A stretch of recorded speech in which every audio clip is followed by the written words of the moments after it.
And now on Who's Views, it's time for the latest headlines with JT and the Whotastic panel.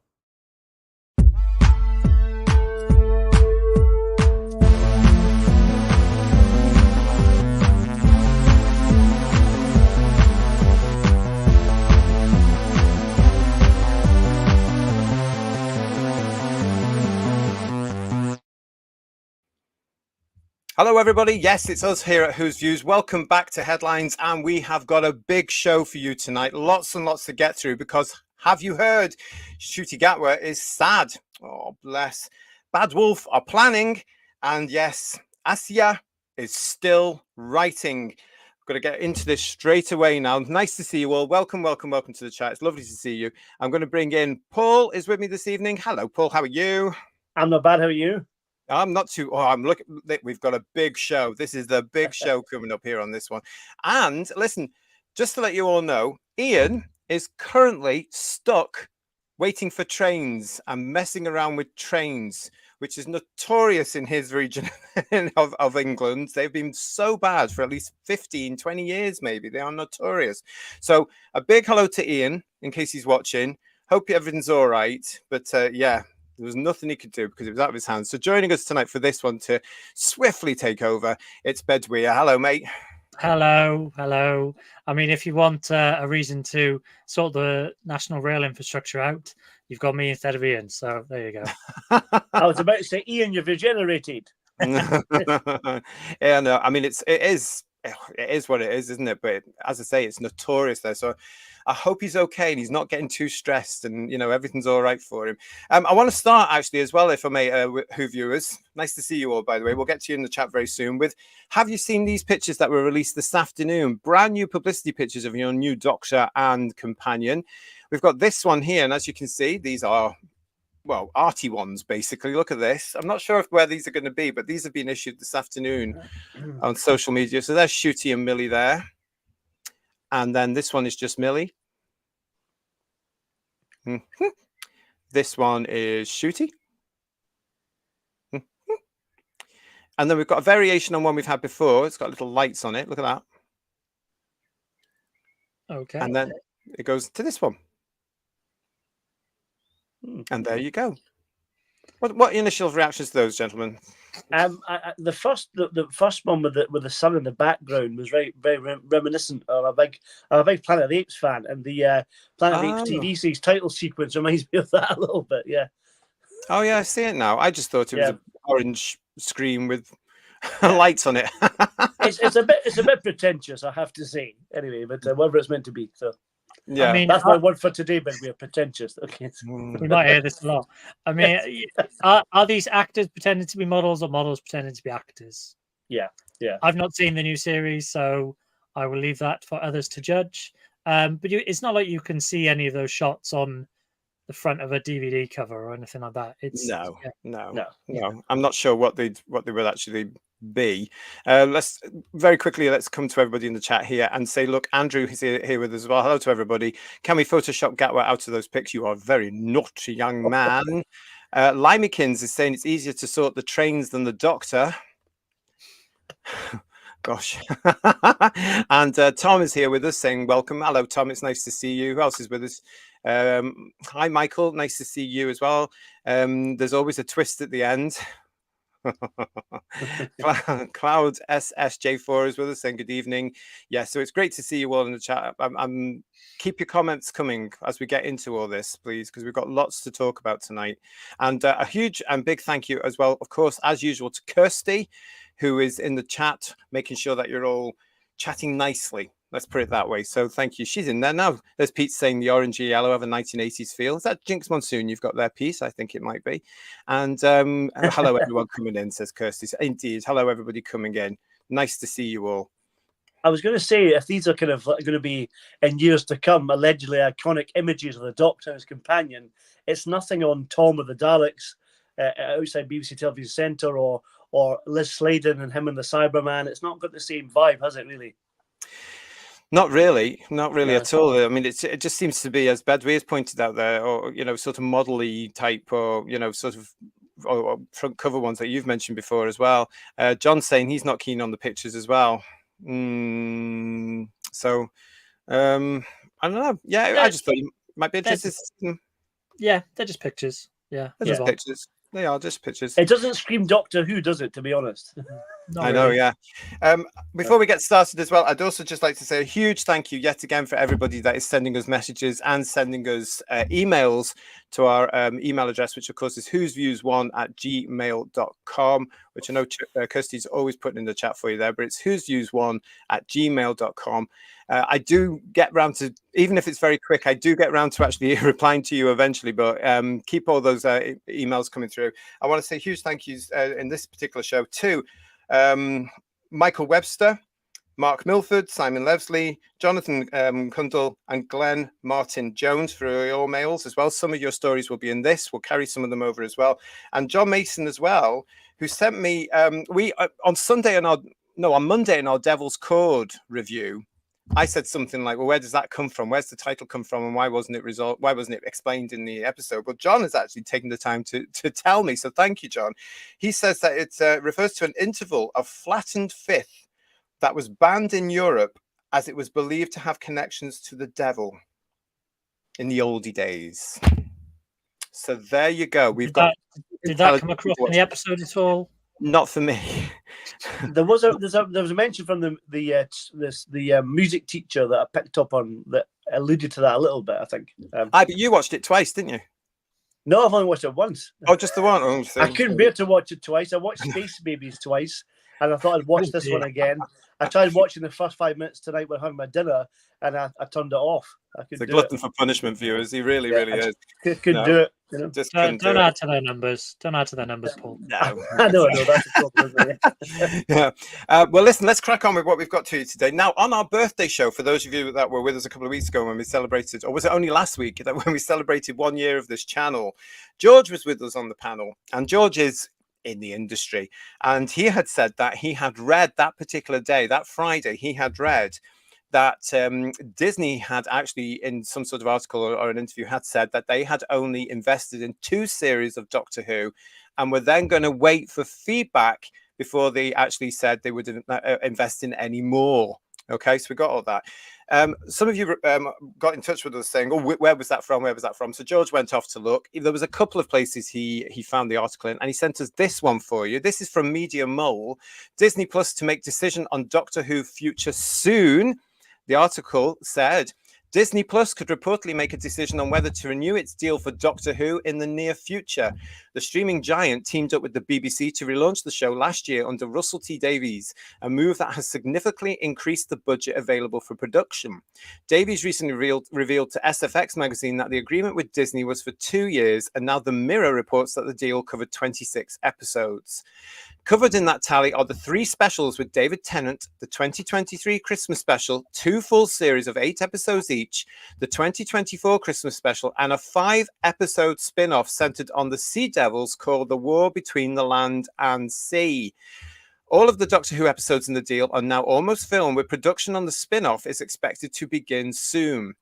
The newspaper alleges that Disney will make a decision on whether to continue the partnership early next year, although that date is likely to be wide of the mark. The complex production of the show means that for a new series and more potential spin-offs to air on time in 2026, the green light would need to be given in the coming months in order for scripts to be commissioned and filming dates locked off with lead actor Ncuti Gatwa. Gatwa recently hinted that he is keen on playing the Doctor for a 3rd series and potentially more, telling the Radio Times that he will be around for a while yet. Oh, you think so? Yeah.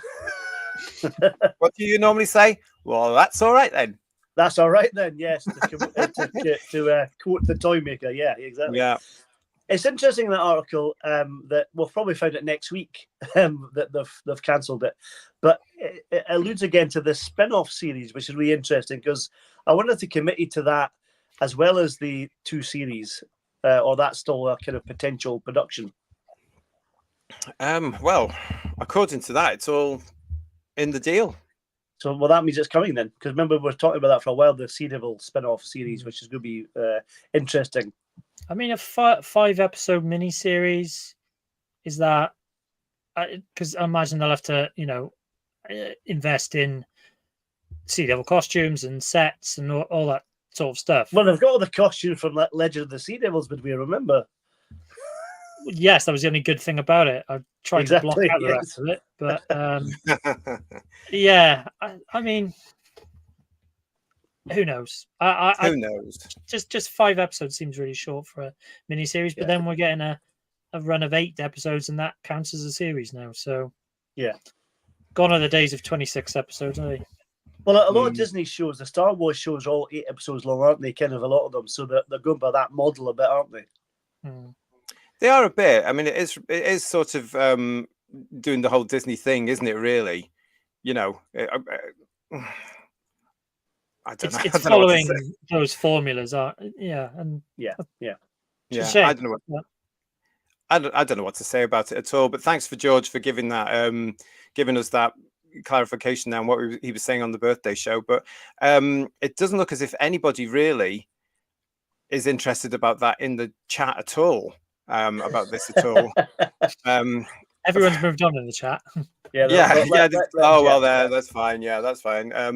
So we will do. Intriguing, though, so to go about the spin-off again, I know we'll come to that another show probably, but I'm intrigued to see if that's coming sometime soon then, because if they're committed to, unless there's a get out on the clause, if the series doesn't do very well, we'll cancel the spin-off, but we'll see what happens with that.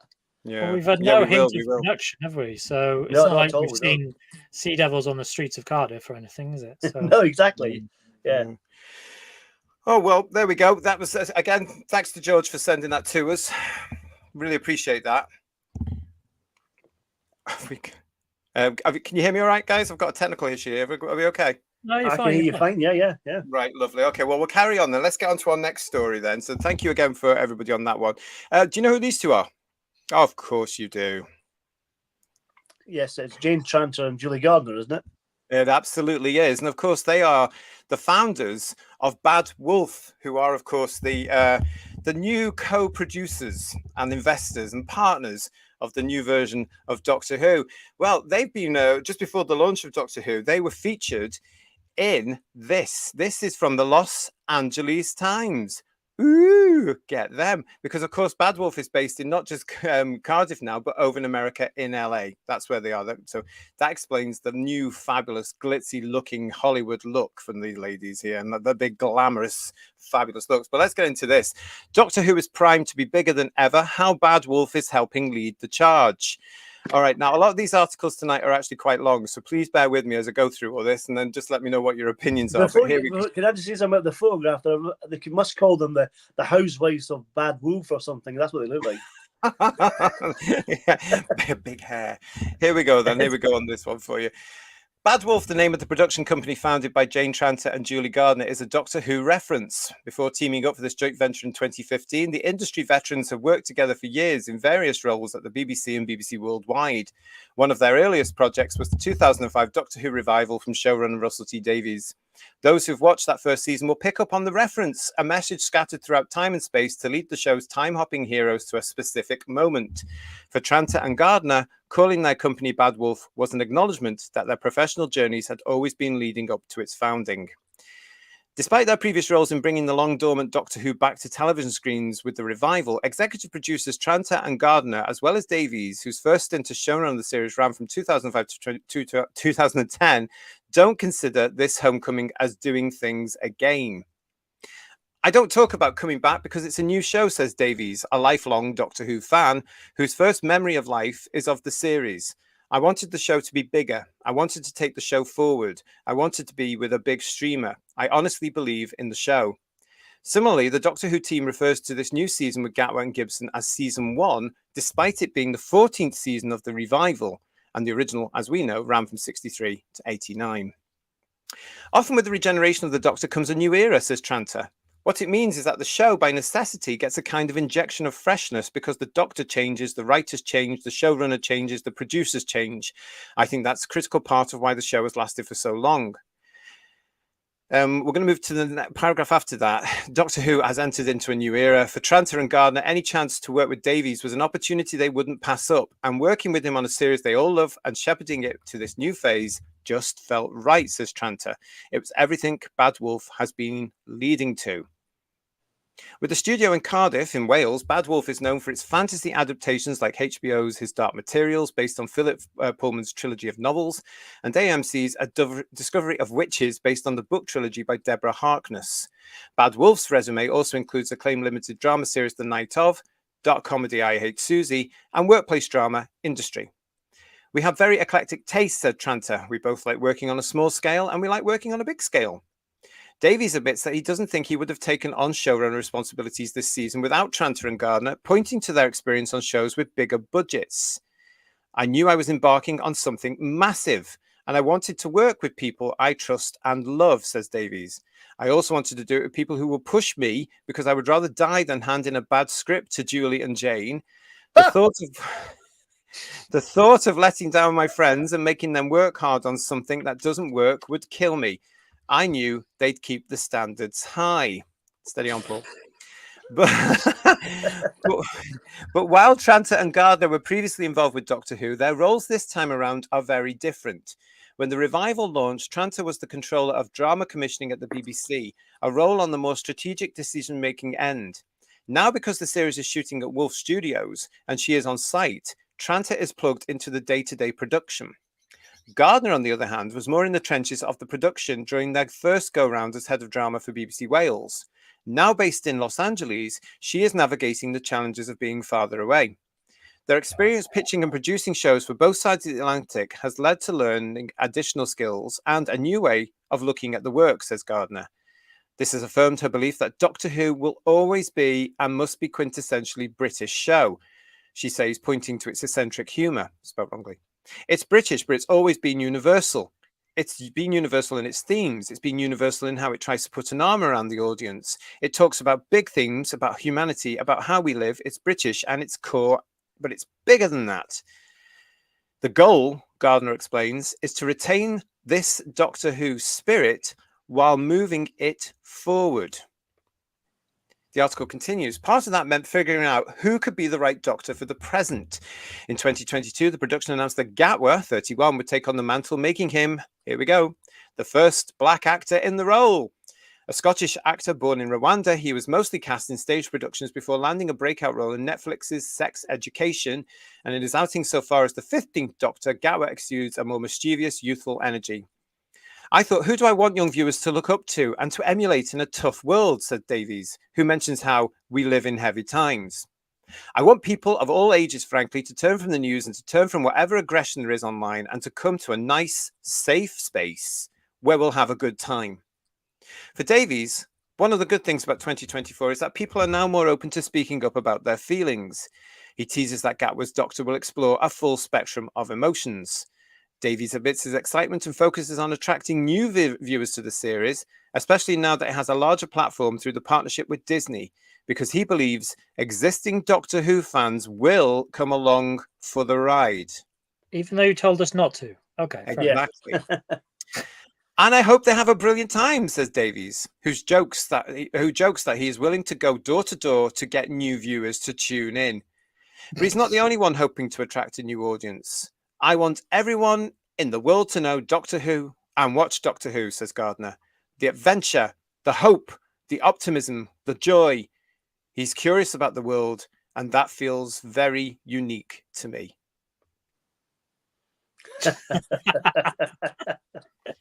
Your thoughts on that one, please. Well, I just wonder what the gamut of emotions Mr. Gatwa is going to run. It'll be just crying every week. That's all it's going to be. Yeah, and also the fact that Jane and Julie are keeping Russell in check with the scripts. That's interesting. Well, what happened there then? I don't know. Well, there must have been a sleep at the wheel, obviously. Yeah. It does somewhat contradict Russell's previous comments that we've picked up on before, that he wouldn't work with people who would go against what he wanted or what he said, or in the terms of the scripts, what he wrote on the page. Yeah. Yeah, it does, doesn't it? And they are not going to say anything to Russell, are they? They're not going to turn around at any point and say this is a bad script. They're really not going to say, can you go and rewrite this, are they? No, but I mean, if you look at some of the documentaries about the 2005 revival and things like that, you know, people like Julie Gardner and Jane Tranter were saying, oh, well, surely you open with the Daleks. Hmm. And Russell was smart and say, no, you put the Daleks in the middle of the series in case we need to relaunch it again and get people interested, because the ratings have cratered after farting Green Slitheen in Downing Street. You know, those were the guys. So they clearly have absolute faith in Russell. And the way he's gone about paying that faith back isn't going to plan as far as I can see. Well, we're not the only ones to be a bit bizarre looking at this article and think this is all odd, because we've got here Freezer is saying to us, I don't recall anyone talking about Doctor Who back when I used to go to school, which was P1 to P4, and because I'm homeschooled I would be in S3. I don't know if the show is relevant. Peter Harrington is saying, hi Pete, just make good stories. Yeah. And Daryl is saying to us, failed in that goal. Straight to the point there with Daryl. Data Debaser, Data is saying to us, the T in RTD stands for trolling. And Paul is also saying to us, no one tells RTD what to do. The book stops with him, but they're all three complicit in its failure. So anyone that's watching that doesn't understand here, I just want at this point be able to say what he was saying in that article, what they were saying in that article hasn't happened. The only thing, we're now broadcasting live on Wednesday, right? Doctor Who was shown back to back on Saturday. Nobody was really talking about it on Monday. It has sort of hit the alternative media, if you like, not the mainstream media, but the media that the BBC are looking down on because it's right wing. Everything they don't agree with is right wing. We're right wing on this show as well, as you know. Please. But it's now coming to the fore, and all it's been is criticism. It's just been criticism again. It's exactly like it has been over the last few years. And it's sad to see, to be honest. Magic Stew is saying to us, while moving it forward down the drain pipe. Probably down the toilet, I would say, probably. But oh, it is sad, though, isn't it? Stephen, hello, Stephen, mate. Never hand in a bad script, RTD. Oh, the irony. How did Space Babies and the Devil's Court get through, then? Well, it's interesting. I'd heard, I think it was an interview with Terence Dix, and I don't know if it was in relation to either Rob Shearman or something like that, but they went through lots of 7 or 8 drafts of their script for season 1. But no, he's not redrafting any of his. They all appear like a first draft of a script. There's not any tightening up or anything. It's all just full of crap. I don't understand that. Well, yeah, I mean, gone are the There's no days. script editor at all, is there? No, well, there is a script editor. I think there's a couple of them. Yeah, I won't name him. But their role is very different to how we would traditionally look at a Terence Dix or a Bob Holmes or an Eric Saywood kind of script editor, where they would give feedback on scripts or anything like that. It's more, I don't know, sort of clerical and in administration. Yeah. I don't know. It's not necessarily feeding back on, oh, maybe you should change that scene around or change that line or things like, that's my impression. I've not been in, that office to see, but that it's certainly not the case where a script would come in and the script editor would go through it and, move stuff around and give suggestions or things like that. Because as we know, if you've got your lead writer as God, basically, as his executive producer, his stories are the ones that are going to go out, and there might be some suggestions from the team who's looking at the scripts when they come in, but they certainly won't be saying, Space Babies, really? Are we really going to open the season with that? Yeah. So there's no formal vetting of any scripts then. It's just, this is my script. Here we go. We might, in rehearsals, tweak a little bit, but apart from that, it's going as written, first draft. Well, we know from Russell and Stephen Moffat talking about this over the years. We know that they sort of edit their own scripts, don't we? Yeah, and that's not right, is it? Really? Well, because you have to have if you write something and then you leave it a bit and come back to it, you've got a kind of another way of looking at it. You need someone to look at it who's not invested as much as you are to give it a different take on it, to another tweak or something, doesn't it? Well, they're also victims of the way television is made now. Again, back in the sort of classic era of Doctor Who, you had that rehearsal period of a week. Yeah. Where cast would go through and they would pick up on stuff that didn't make sense, or lines that would felt better for their characters or things like that. That rehearsal period is largely gone. There's a read through, which we've all seen on Doctor Who Unleashed and Confidential and stuff like that, where they just and read it's rehearse and record lines, after that, isn't it? Really, and then they rehearse the scene on the day before they film it. That's it. So you've lost that.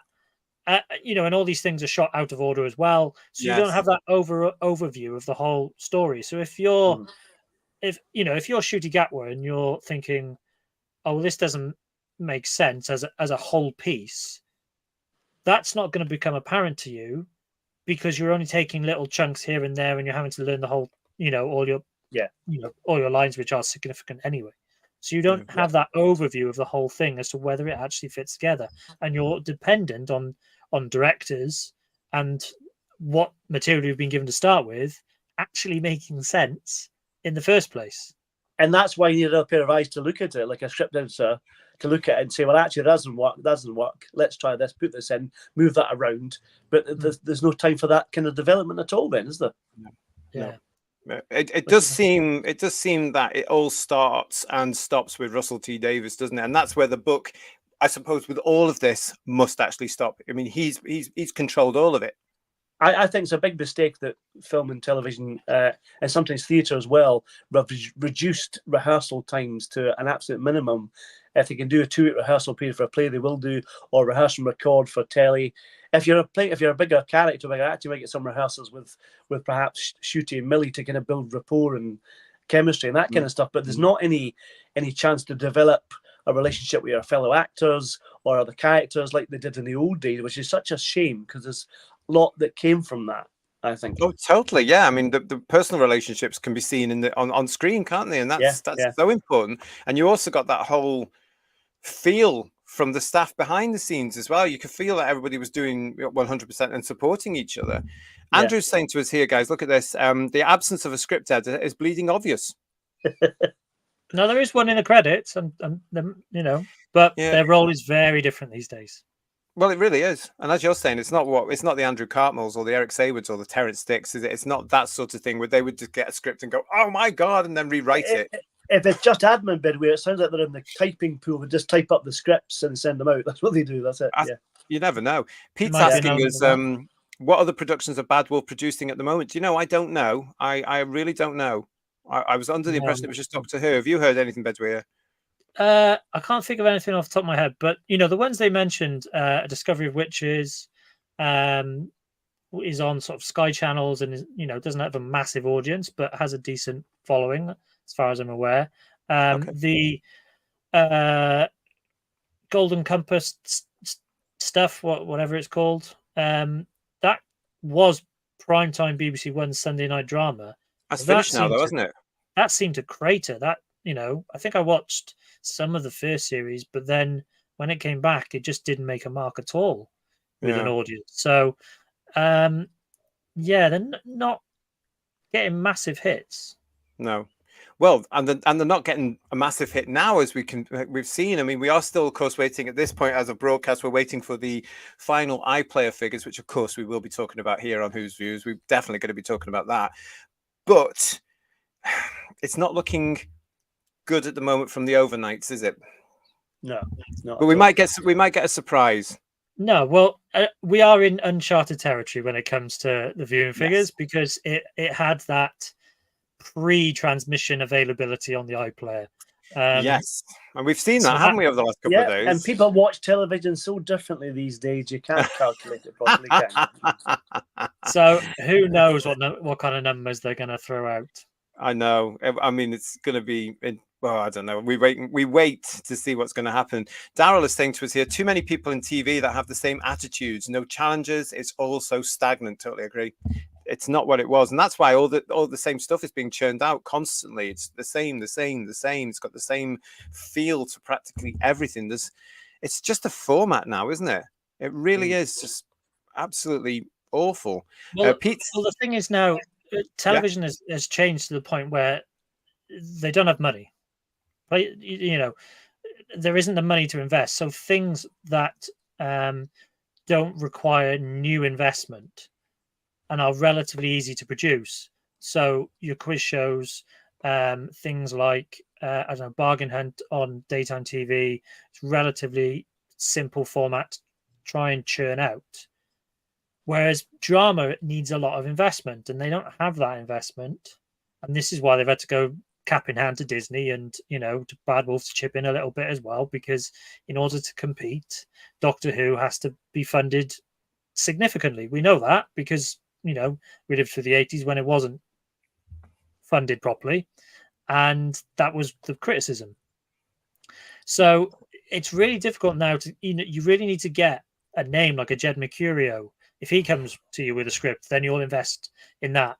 But if you're a nobody with a really good script, you're really going to struggle to get it commissioned. Totally. Yeah. Yes. Totally. I mean, you haven't seen, because you're sensible, you haven't seen the 2 episodes, Bedouin, that have been broadcast so far. And I am so jealous about that because I think I'm still scarred. But you mentioned the money there. And I have to be honest, in those 2 first episodes, I didn't see any evidence of this multi-million-dollar budget, that they've been talking about at all. It wasn't there. It's a bit like, I remember back in '86 when I tried the Time Lord, we had the wonderful opening sequence of the space station, the TARDIS being drawn in, and then you cut to the BBC studios. It's a bit like that, because all the Disney stuff looks great, and then you're in studio and it's not as good as the Disney effects for the space and the TARDIS out in the vortex, all that kind of stuff. So it's a bit like that. It's quite jarring, Yeah. Well, do you guys remember back in 2005? I think 2006 as well. That first series had this weird, thanks to the Canadian Broadcasting Corporation. Yes.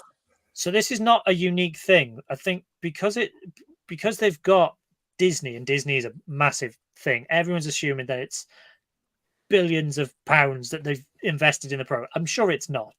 No, I'm sure really. they've put a decent amount of money in to get it off the ground and to bring it up to a budget that they can actually make the show on.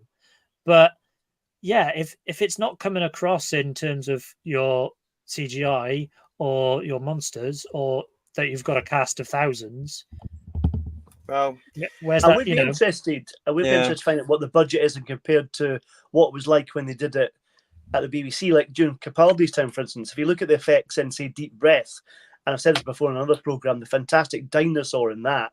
At the start, the Tyrannosaurus Rex roaming through London was great, and then you've got these little brontosauruses in the first episode of Space Babies. It's like it's not that much better, if you know what I mean, in terms of production value. Mind you, we're only 2 episodes in. We'll have to wait and see how the rest of them go. Perhaps we'll start seeing the money. They've saved it all for the last 2 episodes. That'll be for the finale. Probably knowing RTD and his crew, but I've just got this terrible feeling that it's all gone in the TARDIS set. Yeah. So I hope there'll be 2 episodes like Edge of Destruction, probably. So Yeah.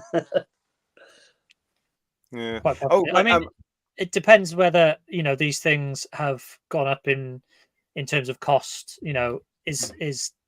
Are your effects houses charging you way more now than they did 5 years ago? Inflation, more staff, all that sort of stuff. So that's probably what it comes down to, and maybe your money isn't going as far as it used to 10 years ago. Absolutely. Dalek I Love You is telling those gentlemen that Doctor Who has been very popular with all the YouTubers berating it. I've seen plenty positive about it. I'm glad it's not just us then, because we didn't like the first 2 episodes, as you'll be aware if you were watching our review shows. And Raymond, hello Raymond, nice to see you. Thanks for joining us. Doctor Who has died a death. Nobody seems to care apart from the fans. The public just don't care anymore. The public are out, aren't they, Raymond? I don't care what anybody's trying to say.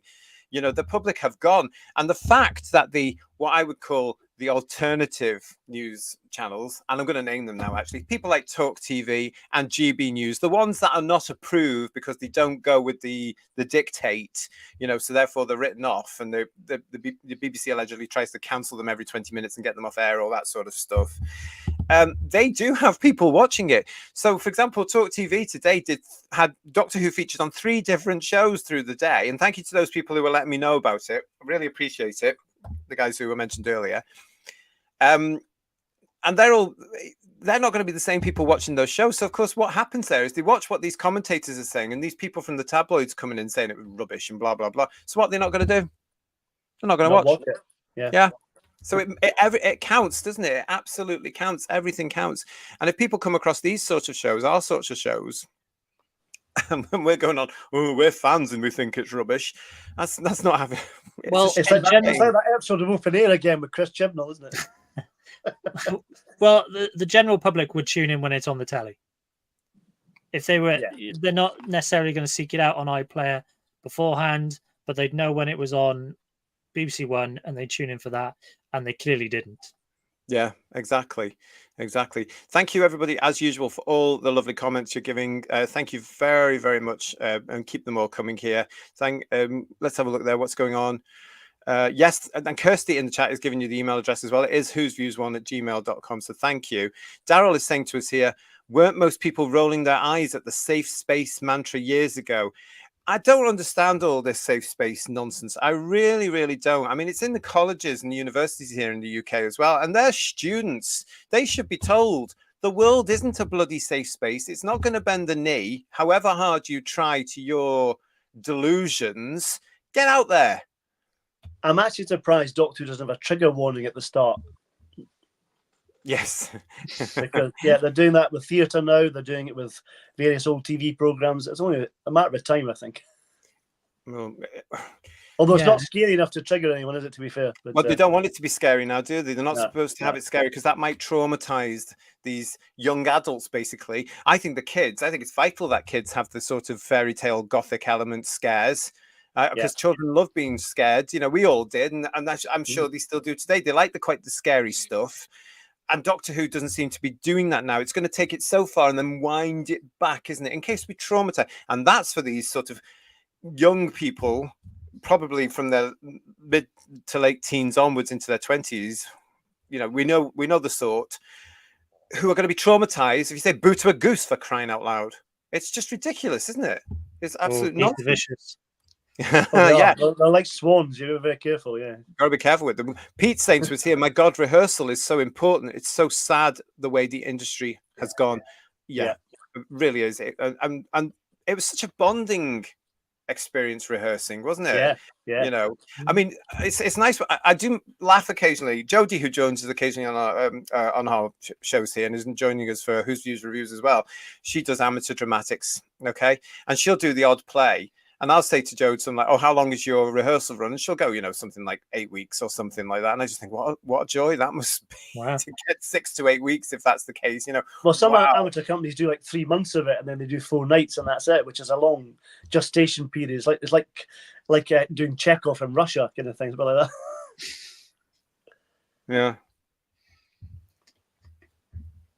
Yep. I'm sorry. I'm having technical issues again here tonight. I'm sorry. I'm on a bit of a delay with you. I like the Victoria Wood sketch from back in the 80s where Julie Walters is playing the drama coach. She's doing she's got all the amateurs around her. Do you remember that one? And it's a classic line there where she says basically, right, something along the lines of, it's when are we going? August, and they've started their rehearsals in April. It's just so funny. What's this from Jack? RTD has even failed the wokest of viewers who have hardly jumped to the defense of these episodes with all the criticism as they did during Chibnall's era. Everyone seems to dislike this new stuff. No, I wouldn't say, Jack, everyone does. I think it has been interesting over the last couple of days seeing the reactions. There have been a few people that have said, oh, this is great. So I'm seeing on social media, on the social media platforms, but I don't even think it's 50-50. I think it's over 50-50 with people saying this wasn't very good. Well, like I said, I've a couple of mates of mine who are fans of same age as me, and I've gone through the growing up in the 70s, enjoying the bits where we think are fantastic, have said they quite like some of it, and I'm really surprised because I didn't expect that at all. That's very interesting, isn't it?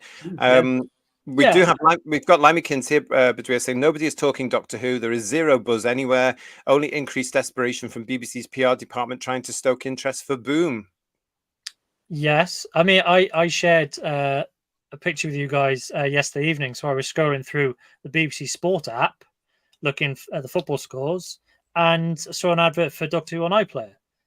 So they are trying to put it out there. So it was on Match of the Day as well. Remember? Yeah, Match of the Day, and that didn't work for them. As if the fellas are going to go out of their way to watch bloody Doctor Who. They're going to take one look at it and go, "That's not for me. That's for the kids, aren't they?" No, and I mean, well, you raised the question on the weekend when you were discussing the 2 episodes that you saw. Yeah. Who was it aimed at? And I get the feeling that it is currently aimed at those who grew up watching it in 2005 and are just so invested in Russell T Davies because of that era of the show. Now, it'll be interesting to see what sort of split that has in terms of positivity and negativity, because people like Kirsty and Just Jordan in the chat are of that era, and they've turned around and said, no, it was a bit crap. Yeah. So the ones I fully expected to be completely behind it and just completely sold on it, no matter what was on the screen, have been positive and have put that out there. And that's fine. If they're enjoying it, great. Wonderful. My issue is that I don't think the general population is along those lines if they have watched it at all. And certainly, an episode just from the title, Space Babies, is not going to draw the general populace in big numbers to make this a worthwhile product and program for Disney to keep investing in. And that's going to affect Bad Wolf. That's the big thing, isn't it? Because that's what they're after, Paul. They wanted that investment. They wanted the partnership with Disney because, from a business point of view, that was important. I think part of the problem is telling the fans not to watch ASYIA. I think the damage was done with the 60th because it wasn't as exciting as we all anticipated. We thought it'd be fantastic. It would really save the show, and it was a bit of a damp squib, as we said many times before. So it's not really ignited the fire to get people interested again and keep the old fans as well, which they should have done it from the start. Was involved everybody, not just this new audience. Yeah, this, as we said before, this mythical new audience, they all seem to be chasing in entertainment, even in theatres now, I've noticed as well. It's absolutely ridiculous because it's not going to be there. None of them are learning from what some of the Who viewers have been saying, go woke, go broke. That's taken on a whole new meaning now, isn't it? It's not just the woke element here, it's the assumption element here of we know what is good for you as an audience. I just want to say thank you to Digby for this comment here. It does seem that RTD2 is exemplifying the worst aspects of a fanboy drunk on power. JT, Bedouin and Paul are making excellent points about the show needing to be collaborative. I was saying just to a friend of mine earlier this afternoon, guys, I don't think it's about that now. I think it is basically about all alleged, everything's alleged, but my opinion on this is I think they just saw pensions. I honestly believe after those first 2 episodes, and if I'm wrong, I'll say it as we move through the series, and it might turn out to be fabulous. We just don't know. And if it does, we'll say it, and I will say it. But I got the feeling after those first 2 episodes that all they wanted here was to secure pensions from themselves and prosperity, possibly in America. I mean, they just have to go on the convention circuit. It's, Write target books, as Russell's pointed out to Stephen Moffat. These are our pensions. But you know what I mean about that, and the fact that Bad Wolf thought as well. I mean, I was a huge fan of Discovery of Witches. I really, really loved that. Even the curtailed and rushed end series because of 2020, basically, and they had to get it done in very difficult circumstances. They still pulled it off beautifully, I thought, even though you could see it was a bit of a rush and curtailed. Didn't matter, it was still good. So I was a big fan of that, and for me it was always a case of give it to Bad Wolf because there was no nonsense there. So you can see that Russell's brought that element in with them, and they've adopted that for their other shows as well. It's such a shame because Bad Wolf is so important for your neck of the woods as well, Bedouin. I was going to say it'd be interesting whether if Doctor Who went to Bad Wolf without Russell, how it would have turned out.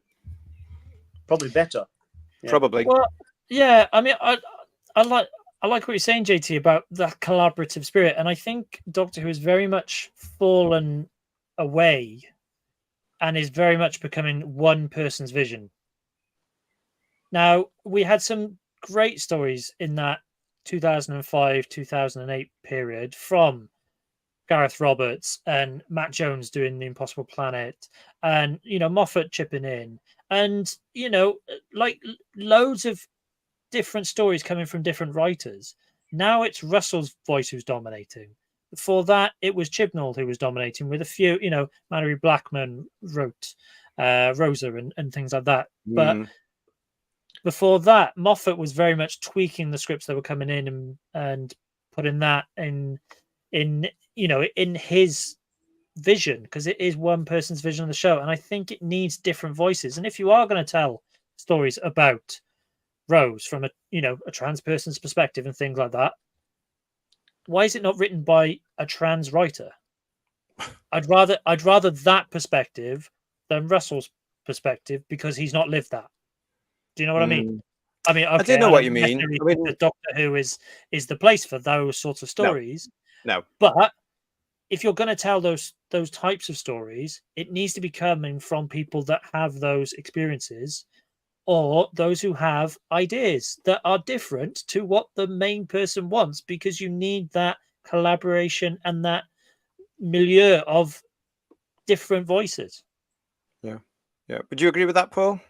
Well, I certainly agree with write what you know, because that's important, because you no matter how much research you do, unless you've experienced it, that is really how you write. You write from the soul, so that's really important. But I think I do think as well that Russell's just out of control. We've said this already. I think he needs someone to reel him in, definitely. And he's I mean, they did it with Moffat. They were doing it to end of Moffat. He was adding his name to the scripts, as Bedway was alluding to. It was so-and-so with Stephen Moffat. And then during Chibnall's era, it was the same thing. It was the main writer, then Chibnall was doing a little bit at the bottom, so a little added name at the bottom was like a dual credit, and so he was involved as much as Moffat was, so he was interfering, but now Russell's doing his own thing, isn't he? Yeah, I mean, Gary just pointed out in the chat, Gene Roddenberry, his vision is Star Trek. Doctor Who was never one person's vision; it was a collaboration between Verity, between Sidney Newman, between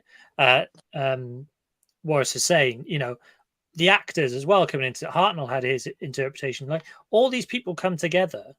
It can't just be one person's idea. Like, one person can come up with the initial idea, and I don't know whether the whole writer's room would work on Doctor Who, but you certainly need that group of writers having discussions, because you look at some of these collection sets where they've got writers from the 80s in particular together, and they're all and they say how they were having conversations about different things and throwing ideas out there. If there's no one for Russell to bounce ideas off, he's just going to go with the ideas that he's come up with. That's it. Yeah. Yeah. That he's written on the back of a fag packet as well. That's what. Well, that sort of stuff. Stephen's saying to us here, guys, if we can bring that up here. 2 of my friends at work who know I'm a Doctor Who fan said to me today, "What the hell was that? It was so embarrassing." It does smack of the late 80s to me all over again, to be quite honest. And Pete Harrington is saying it's a huge area. If only Doctor Who is being produced, it will fail. Okie dokie. What else we got this coming through? Thank you very much for everybody. Stephen's also saying to us here, you need script rehearsals to iron out any problems with the script. This obviously didn't happen with the 2 episodes screened, because again, I just don't think that anybody is going to turn around and tell him, no, this is not very good. Can you imagine if they said that? He'd turn around and eat them.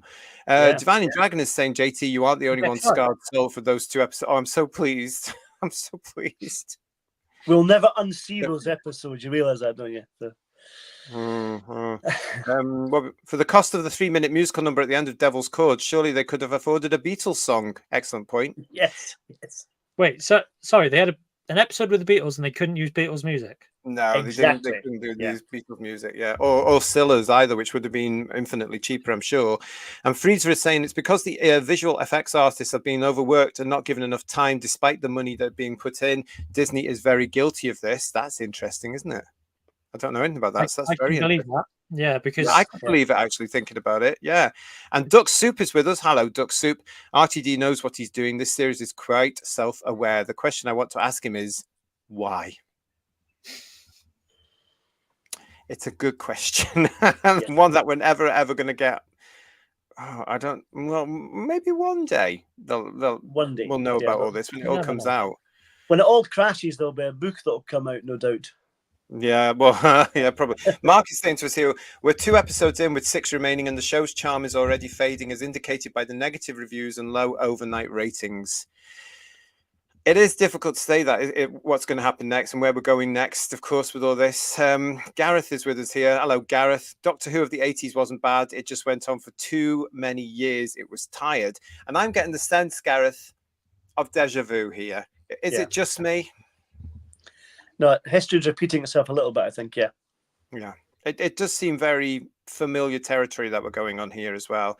And I mean, Doug I is would- saying, go on.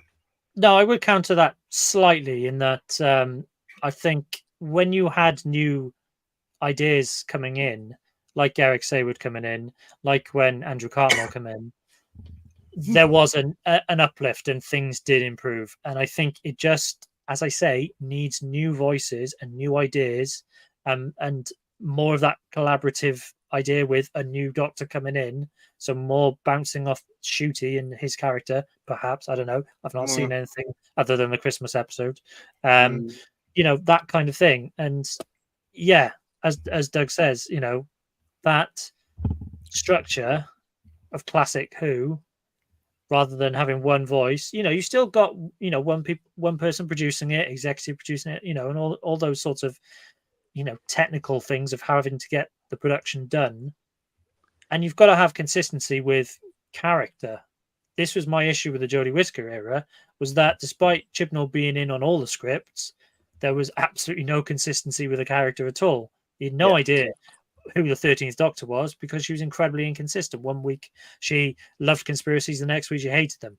Oh, really? You know, that the whole idea is that you have that one voice to keep that consistency and maintain it throughout. That's why you have, you know, editors at, you know, Target Books or whatever, you know, keeping that consistency of storytelling and character. But we're not getting that. It was the same with the companions in his era because there was 3 of them, and they didn't develop them enough. They tried to develop them week by week a little bit, but there was just far too many. And then you'd have the 3 TARDIS crew and then the Doctor, so that's 4. As soon as you get supporting characters, there's no room to develop the main characters. So it was just too many people in the TARDIS, you know. That's the point. And we're about to start that again, aren't we, with this version? Because there's a new companion coming in for series 2, as we know. So there's going to be 3 of them in there. Yeah. Yep. So we'll get all Still that better than backstory as 4, well. I think, isn't it? What we got here, we've got Raymond saying to us here, Toby Whithouse is doing the new Bergerac series, said he was extremely flattered that Who fans have put his name forward as a possible future showrunner, Earth Only. I would love to have seen him come in. He's got some great ideas. He's got a lovely touch there. I just wondered, and we'll know this when we get to see the new Bergerac, which I believe is going to be on one of the streaming platforms, whether or not he's being infected by the show business nonsense that's going on as well. Yeah, I heard that that's John an Nesmond is example making a cameo on it, apparently. Oh, is he? Right, okay. Yeah. What Sorry, were but you saying, sorry to Badger? interrupt you there. No, just Toby Whithouse. That's another example of a writer that was included in some of the earlier series. And this year it's Russell for 6, Moffat, and then the writing duo. Yeah. Limekins is saying to us quite rightly that when it all crashes, they will all turn on each other. I could see massive fallouts if this goes down and there's money lost. I can see that happening. And Traveling Tortoise is saying to us, it seems obvious to me it's the politics injected into this that make it terrible. Do you guys not see it? Oh, we do. We really, really do. And we talk about it a lot on this show, Traveling Tortoise. So welcome to Who's Views, because you're going to get a lot of that on this show. I tell you. TARDIS Travels. Go on. I mean, we'll talk about this probably in some of our other stories, but yeah, this argument that Doctor Who's always been woke, it didn't always slap you in the face. No, it didn't. And it wasn't always the time, all the blooming time, was it? Hello, Richard, as well. Very mid-episodes for a series opener. Welcome to Who's Views, Richard. It's nice to see you. Nice to see you. Nice, as I'm going to say. And William Orlock is joining us here. William Orlock, 86. Matthew Pounder, Grand Moff Stephen usually is. I don't know what that's about, but I wanted to say hello to you, William, and welcome to Who's Views. It's nice to see you. Now, we were mentioning the politics there. Oh, look at this. Mirror Universe. Not seen you before. Hello. Nice to see you. Welcome to Who's Views. Need more science fiction feeling and less woke current Earth politic feeling. We would agree with you on that one. And talking of politics, because we had to do it, didn't we? So get ready. Because that's a running theme now. Gary Bryant, hang on to your hat on that one, because that's a running theme for you. I tell you, you get fed up with that one as well. But here we go on this. From the Business Insider, Ncuti Gatwa says he feels sad for those tuning out of the new season of Doctor Who because of its push for diversity. And Ncuti Gatwa addressed the backlash from Doctor Who fans criticising the sci-fi series for leaning into diverse casting and storylines. Gatwa, who joined the British TV show as the 15th Doctor in its 2023 Christmas special, and this week began starring in its first official season as the beloved Time Lord, is, guess what, everybody, altogether, the first openly queer and black actor to portray the character. Excuse me. During an interview on NPR, the 31-year-old star said he finds it really sad that longtime fans of the show have chosen to stop watching in light of his casting and other decisions made to bid for inclusivity. Really? Right. Hang on. Yeah. I'm one of those. I stopped watching because you said I should go out and touch grass, and I was offended by it, Ncuti. Let's carry on not because of your casting. No. It's because you put us off it. Sorry. Let's carry on with that because we're going to come to that in a second. So here it goes here. I find it fascinating that it matters so much to these people, Gatwa said. You are going to limit yourselves from a show that you claim to love because you don't like something about someone's appearance or their race. It's just really sad for them, he added. A lot of assumptions going on here, everybody. The character is a shape-shifting alien. It can be anyone, Gatwa said of the character's history. So for it to have only been one representation of the character, I think it's just quite limiting. He noted that for a long-running British show like Doctor Who, embracing diversity was important, if overdue. It's tricky because you want to celebrate the win for inclusion, and you do celebrate the win because this signifies progress, he said. But let's not stop here. There's lots more to go, and this should have happened a little while ago as well. But it warms my heart to know that little black kids out there will be like, oh, I can be the Doctor, Gatwa added. It feels like a huge, lovely responsibility. Then guess who comes in on this? Yes, Mr. RTD. The latest episodes also feature queer, homophobic slur, characters, representations of disabilities, and a multiracial cast, showrunner Russell T. Davies told The Daily Beast. On his decision to promote inclusivity on the show, he told the outlet, you can't be too old to not learn. You've just got to keep your eyes and your mind open to try to make the world better. And as Bedweer says, what are they talking about? Because Ncuti Gatwa said this. Although Gatwa's groundbreaking casting was met with much praise, there were, of course, some haters. Gatwa's message to the naysayers is simple. Don't watch. Turn off the TV. Go and touch grass, please, for God's sake. And that was from the Variety interview, which we reported on a couple of weeks ago. So as Bedweer is saying there, a lot of fans listened. And it was not to do with the colour of his skin. What gets me about these people is they are utterly, utterly obsessed with somebody's skin colour and sexual preference. Yeah, it's not about any of that at all. Yeah, it's not about any of that at all. It's about whether people are right for the part, or it's entertaining, or it's made as a good television program, and it's got none of that. Having these issues in it, if it was serving the plot or actually not just shoehorned in, it might be more accessible for people. But it's not. It's just rammed down your throat. Yeah. Shall I wind up and go off on one? Go, please do. You're very welcome to do it. I might regenerate into Ian. Yes, I am someone who did not watch on the weekend, and I really struggle with that decision because I love Doctor Who. You might see it behind me. I love Doctor Who, but I was so irritated by the kind of messaging that was going out in these sorts of interviews, because it's not to do with his skin color. If you are new to this channel, we spent 90 minutes geeking out over the Destiny of the Daleks set. Those have black action figures in them. Yeah. We love them. I bought bloody 3 of them. Yeah. Nothing to do with the color of skin. It's nothing to do with his sexuality at all. It's the fact that the writing and the stories are crap.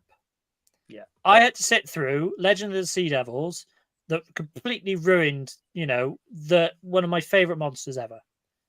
Because that was dreadful. Absolutely dreadful. And the ratings bore it out. It was awful.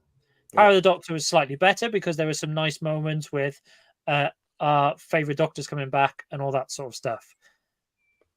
The 60th anniversary specials were dire. Let's be honest. They weren't. There was nothing special about them, and some of the messaging was just over the top, too forceful, shouldn't have been there, in my opinion. So it's absolutely nothing to do with Ncuti's skin color, his sexual preferences, nothing to do with that whatsoever. No. Okay? To be absolutely clear, it's the fact that the stories for the last few years have been rubbish and have not engaged me, and I've had enough, and I can't keep watching this stuff and being disappointed every time I watch Doctor Who. Yeah, well said. Yeah, well, I mean, why I don't understand why these people, and we haven't finished with this subject. This is going to stay throughout this show because we've got somebody else coming up soon for you. Why are they just obsessed with this though? I don't understand. We've got an entire generation and a little bit obsessed with skin color, obsessed with calling people ots, phobes, ists, obsessed with who they're sleeping with. Nearly said something else there. So who they're sleeping with. We've got all this obsession going on. And I don't understand it because don't they realize that they are the problem? They're the ones that have brought and highlighted the difference in everybody. And that's all I've heard this weekend. Yes. Is either you've liked it or you're a racist or you're homophobic or you're anti-trans. Like all this stuff. Like, no, people are hating on it because the episode was Space Babies with a snot monster that was defeated by crap, literal crap, the smell of crap. Yeah, like people, funnily enough, thought that was a bit rubbish. Okay, it's none of these other issues you're imagining. It's driving me insane. And but it's also too late. Because the last version of the show managed to alienate the British public anyway. And as I've said before, they had one simple job: to make it a proper sci-fi drama to bring everybody in. But no, Mr. Arrogant has to double down on his message, doesn't he? And I believed in what my mate Chris Chibnall was doing, and I've had to double down. Before I come to you, Paul, because I've got to move in the chat, I'd just like to say hello and welcome to Endless Echo, who's saying to us, this is what happens when everyone becomes part of a community instead of being independent. They can't make decisions without the approval of their community. At least that's my thought. I know exactly what you're getting to there as well. And they have become what I see more of today, Endless Echo, and welcome to Who's Views. You're very, very welcome. It's lovely to see you. What I see more is segregation. That's all I see now. You're in that bracket. You're in that bracket. You've got that label. You're using that pronoun. You're doing this. And they're segregating society rather than they've destroyed what was happening at the turn of the century where people were actually starting to come together and get over their crap. And they've reintroduced it all. And history shows that segregation does not work. And they're too busy rewriting history to suit themselves to actually even look at it properly. But thank you for your comment. Paul, what were you going to say, mate? I was going to say, speaking as a gammon, I was going to say that it's actually, I would love to see Ncuti given something that's a good script, because originally when I saw him being cast, I was optimistic about it, but I don't think, like Jodie previously, they've not been given the right material. And like Capaldi as well. Capaldi had so many duff episodes, duff scripts, but he at least had the energy to carry it through and the performance skills to do that. Yes. But I've not seen Ncuti do that yet. I know we're only 2 episodes in, or 3 in his case, but it's trying to see his Doctor come to the fore, and I don't think he will, because he's not been given enough decent material, and that's the problem. And I've, as Bedweer, I agree completely with what Bedweer said. I've no problem with him being black or gay, but it doesn't matter. It's the Doctor we want to see, the show we want to see. So stop giving all these excuses for it not being very good because we're all racist and phobic. It's ridiculous. It is ridiculous, but we had it before. We had it with the Chibnall era, except then that one we were all misogynistic. Yeah. Because we didn't want the female lead as the Doctor, which actually most of us didn't want the female lead because it went against nearly 60 years of history of the character. We all knew that in the original series, the Doctor was a male of his species. And we now know that the only reason they did that back in 2017 was to break that ceiling, wasn't it? It was to tick that box. We now know that was proven. That was it. Yeah. I'm beginning to think that they've tried to do it again now. But if the fact is, I would agree with both of you, it doesn't matter what Ncuti's skin color is, or even what, his sexuality is. That doesn't matter at all, because it is about the performance. But I do think it's an insult. And they've gone on record in big glossy magazines and in the press and calling fandom ots gets to me. Yeah, it feels exactly like 2017. And I watched the Whittaker era. I didn't think it was great because, again, I thought it was poorly written, and I didn't think they had a handle on who the 13th Doctor is. That was my issue. But whenever I expressed that, oh, you just hate it because it's a woman. It's like, no, because she's a woman with no character. She's just a hyperactive toddler. Just that's all she's been given, and it really didn't chime with me. I wanted more of a character for that incarnation. Didn't matter that it was a woman. Like, just give her something that I can look to as a character.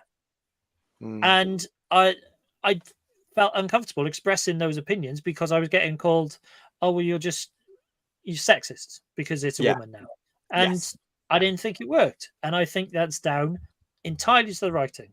I don't think if Jodie had been given the best scripts, she would have flown and it would have been fine. And I would have enjoyed it. And I'd have been talking it up now. And it's the same issue I'm having now, is that the scripts are not good.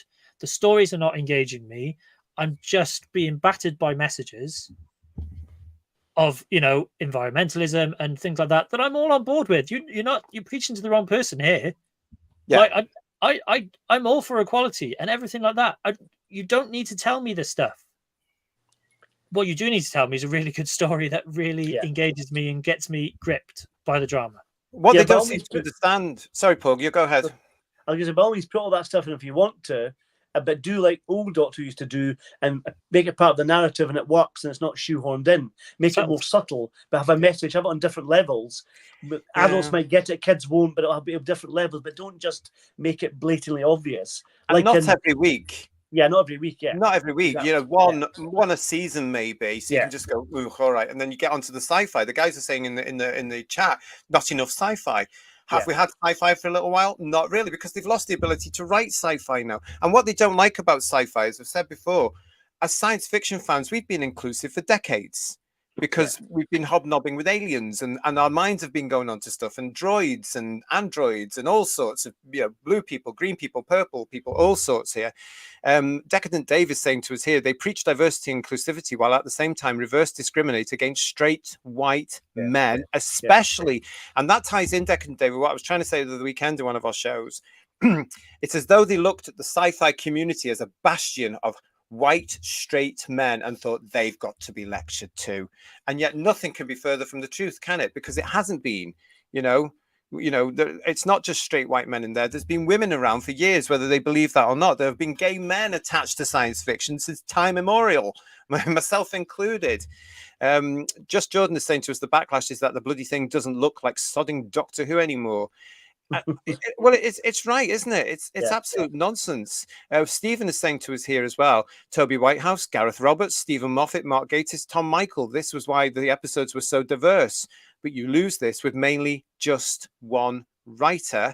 And Mirror Universe is saying, I disagree with the word push. It's a lot more than push, a lot more. You're absolutely right, Mirror. This is dictatorial. You will be like us. Jay Ash, nice to see you. Welcome to Who's Views. To me, Doctor Who ended with Eccleston and Smith. I don't count Whittaker, Tennant, or the present Doctor Who because I'm too busy touching grass. Well, at least you're just touching it, unlike the production team of this beloved show of ours, who seem to be smoking it. Yeah, allegedly. Yeah. Look at this. Someone get Badweir some calms, quick. I know. This is why I'm not normally on headlines. It's not good for But it's good though, isn't it? Peter's pointing out as well this misconception. I agree with you, Pete. Shape-shifting alien. What? Yeah, when did the Doctor become a shape-shifting alien? Oh, around about 2017, 2018, wasn't it, really? Yeah. I mean, I remember somewhere along the lines, everybody, when the Doctor didn't like shapeshifters. I can't remember if it was in the Doctor Who magazine thing, or in the New Adventures, or the time.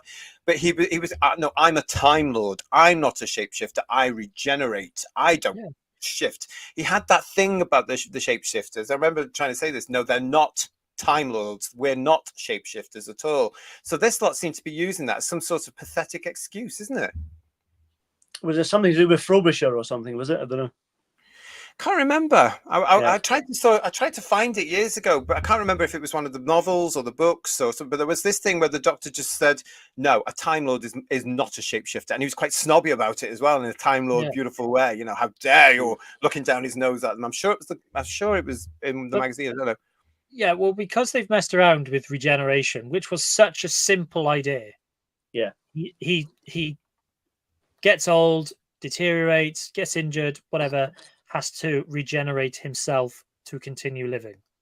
That's all it was. Now they mess around with it to the point where you can summon that energy on command, and you know, open Davros's eyes and heal butterflies, and you know, repower the TARDIS, and like all this sort of, and obviously the Timeless Children, where you know this process can carry on for infinity. So you've killed the drama of the Doctor ever being you know, threatened by anything going forward. Like, Yes. it was a physiological process as a result of death, injury, all that sort of stuff. Now they're confusing it and calling him a shapeshifter. No, that's not how it works. It's No. You just completely have misunderstood regeneration.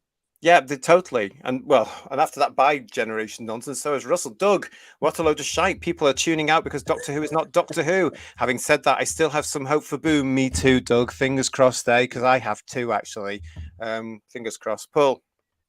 I was just going to say about the bioregeneration. It's just interesting that Russell said, and again, this was on one of these Unleashed programs, that the bioregeneration he wanted to have. No, it wasn't. It was on a commentary I listened to, and it was he wanted the bioregeneration to be a happy regeneration.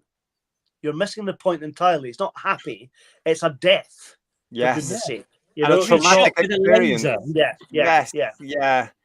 Oh dear, yeah. Talon's Wayne Chiang, hello to you, mate. Nice to see you. The Doctor isn't a shapeshifter. He regenerates. He doesn't turn into a tree or a glass of water. The shapeshifting thing is in Star Trek, isn't it? Let's face it. Yeah. You know, they can do that there with Odo from DS9, one of Kirsty's favourites, of course. Thank you all for your comments. You're all agreeing with us. He's not a shapeshifter. Just Jordan is also saying to us, but inclusion isn't about ramming it down your throat. It's about putting these people in roles and making it normal. Yeah. 100%. Totally. Yeah. And Gareth again is saying to us, Edgar Bergen once said, in comedy, the aim is to amuse, not to offend. Doctor Who has the same parameters. Good point. Yeah. Limekins, I just realized that I am a homophobic racist bigot because I don't like the new Who. Thanks, Shooty, for saving my soul. I'm sure he's delighted, and I'm sure he really is. And Tony is saying to us, I stopped watching because it's not Doctor Who. I wonder who's after a job in Hollywood blockbuster. Well, exactly. Traveling Tortoise, can't it be a better actor? That's all we want, isn't it? Good actors. And Mirror Universe, if it was not broken, why try to fix it? If the woke spirit was just a touch, sometimes why not? But not every time. It didn't need fixing, really. As the guys are saying, you know, it just needed really good stories to continue it going into its 61st year and beyond. But they decided, as I was saying, it's as though they looked at all of sci-fi, especially Doctor Who, it's too heterosexual male orientated. It's got too many of them in the fandom. Yeah. There was a... So I can't, but we can. No. Go on, Paul. I was going to say again about Russell's constant explaining things off camera, not in the story, and he's done it a few times, and it's just really interesting. I did see someone put a quote up about John Pertwee on Nationwide saying you can't send up a send up. Yes. I think it's true. You can't do that. Okay, yes. But Doctor Who, you keep saying Doctor Who can be anything it wants to be. Yes, it can. Yes and no. You start to keep it sci-fi and Doctor Who. You can't just make it like The Devil's Cod, a musical like Glee. You can't do that. It doesn't work. And he said on one of his interviews recently that you can do anything in Doctor Who. If someone said you can't do it, then you should do it. That's what he said. Oh. Yeah. So he's just doing what he likes. Basically, yeah. Yeah. Well, because nobody's going to stop him. We've said that on the show now. We had that. Nobody can stop him now. He is the supreme lord of our beloved show now. It's like that line in Jurassic Park again, you know, about, you know, that Jeff Goldblum's got, you know, that about, you know, you may want to do it, but should you do it kind of thing? That's exactly what it's like, you know. Absolutely. Yeah. I mean, just to pick up on something that was mentioned in the chat. Yeah. So the inclusion stuff can just be handled far better. So when you have Rose's daughter in the Star Beast, You just present it as a female character, and maybe the dead naming scene that was kind of, oh, okay, that's I've not seen anything like that. Fair enough. But to make it part of the resolution of the plot was going too far. Yeah. Mm-hmm. That's where we're having issues. It's not the inclusion of this person. It's the way it's being pushed into the narrative, and it doesn't need to be. As I think it was just Jordan said, you just put these characters in there, and they're just part of the plot, not they are the plot. Yeah. Massive Absolutely. It is a massive difference. But you know what? It doesn't stop. What do you make of this one from Mr. Gatwa as well? From radiotimes.com, Ncuti Gatwa says new Doctor Who will address race. Quote, "You can't ignore my chocolateness." Gatwa says it would be essential to explore race during his time on the show. "I think there will be no way to not. You have to address race," he said when asked about the topic. He added, "I think like the Doctor has been, well, this is the first time the Doctor has been this black for this long, and he tends to spend most of his time on Earth. It's a favourite of his. And so, yeah, it would be essential to explore race within his tenure. It's something that I would want to do, and I don't think you can ignore it." I don't understand how they talk. It's something that I would want to do, and I don't think you can ignore it. "You can't ignore my chocolateness," he says. Now, if we said something like that, we'd be arrested. Yeah. I mean, who's ignoring that? No one's ignoring it. They're not bothered. It's fine. You're black. We don't okay. care. It's fine. Yeah, I love chocolate. It's great. Yeah. Yeah. But Like, I I mean, swallow myself. Other chocolate bars it are just available. shows the hypocrisy again, though, guys, doesn't it? It would just be, again, from them. It's just ridiculous. It's this idea that racism has never been covered in Doctor Who. Like, the scene that springs to mind is Martha Jones in Human Nature. Oh, that was done well, though, that one, wasn't it? Yeah. Where she's cleaning the floor, and that's 1920s or whatever it is. No, because it's slightly before the war, isn't it? So 1917. Yeah. Anyway, but so that's contextualizing attitudes of the past, and we're looking at it and thinking, yeah, no, that's not cool. That's that's how you do it. And I've not seen these episodes, so I don't know how big a deal. So if they go back into the past, or they go to an alien planet where race is an issue, then that's how you tell the story. But it shouldn't be. It's why is it just their obsession that I can't get it.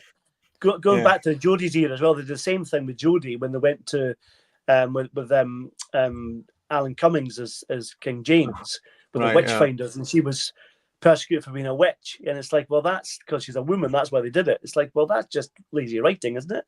Yeah, totally. I mean, I can understand them putting into it, but it will be lecturous, won't it? What they'll do is they'll take him hopefully back to the past or something, and somebody's going to say something, and then they'll get the third degree, they'll get the lecture. But unfortunately, the past was the past. And as the Time Lord, the Doctor should be able to turn around and be able to do something clever, say something clever very carefully, by understanding if he says too much, he could alter the future. But they're not going to. They're going to do some sort of big message. And if it's in this series as they're saying it's going to be, or hinting they're going to be, we, of course, will be reviewing it here on Who's Views as part of our reviews. So keep in touch with us. Make sure you subscribe to the channel and keep coming back every Sunday as we carry on looking at this series. And seeing where it's all going. I like to say this one to Traveling Tortoise is saying they assume people hate it because of the skin color, race, or sex of the characters. No one has ever cared. Good stories, that's all we care about. That's what we're saying here. That's what we believe. And I just find it totally insulting that these people that come in who have no idea about the show, no idea about all the stuff we've been through, with it, have an attachment to it. Some of us for 60 years, some of us for 50 years. It's like that message he did to camera, wasn't it, on the BBC YouTube? We spoke about it recently, where he says, "I know you're good people for watching this show." This is what he means. This is what he's talking about. This is part of their agenda, isn't it? You're watching this show. You're good people because you agree with our outlook, and it's coming through, as we've all seen, as you've all seen in the chat on social media. That's coming through because we get these usually younger people telling us we're wrong, and they're doing it quite aggressively, and they've got no clue because obviously their parents are not around. The aggression I've seen this weekend has been ridiculous. It's shocking. It's awful. Yeah. But are these young people actually watching the show? That's the thing I'm worried about. I don't know, they are. They seem to be. They really do seem to be. Over and over again. Yeah. It's a minority, and they're not going to buy the merchandise. We've all said that before, haven't we, chat? William is also saying to us, humans seem to always need something to fight about. It's never going to change either, I'm afraid. I'm old enough now to have seen things repeat themselves all the time, and it's all about war. It's all about differences, and that's why I think these people, William, are dangerous. Because they've stoked the fire more. Because you're probably younger than me. I've said it before. At the turn of the century, I was beginning to think, this is good. We seem to be getting our crap together here. Nobody's judging anybody anymore, and nobody's noticing religion, and then it all went down with the Twin Towers and everything else, and it just all changed overnight, really, and the world became worse and worse, and now we are where we are. Endless is saying to us here, Endless Echo saying, because they're obsessed with victimhood. Ooh, that's good. There's a title for you, Mr. RTD. Obsessed with victimhood. 2 episodes.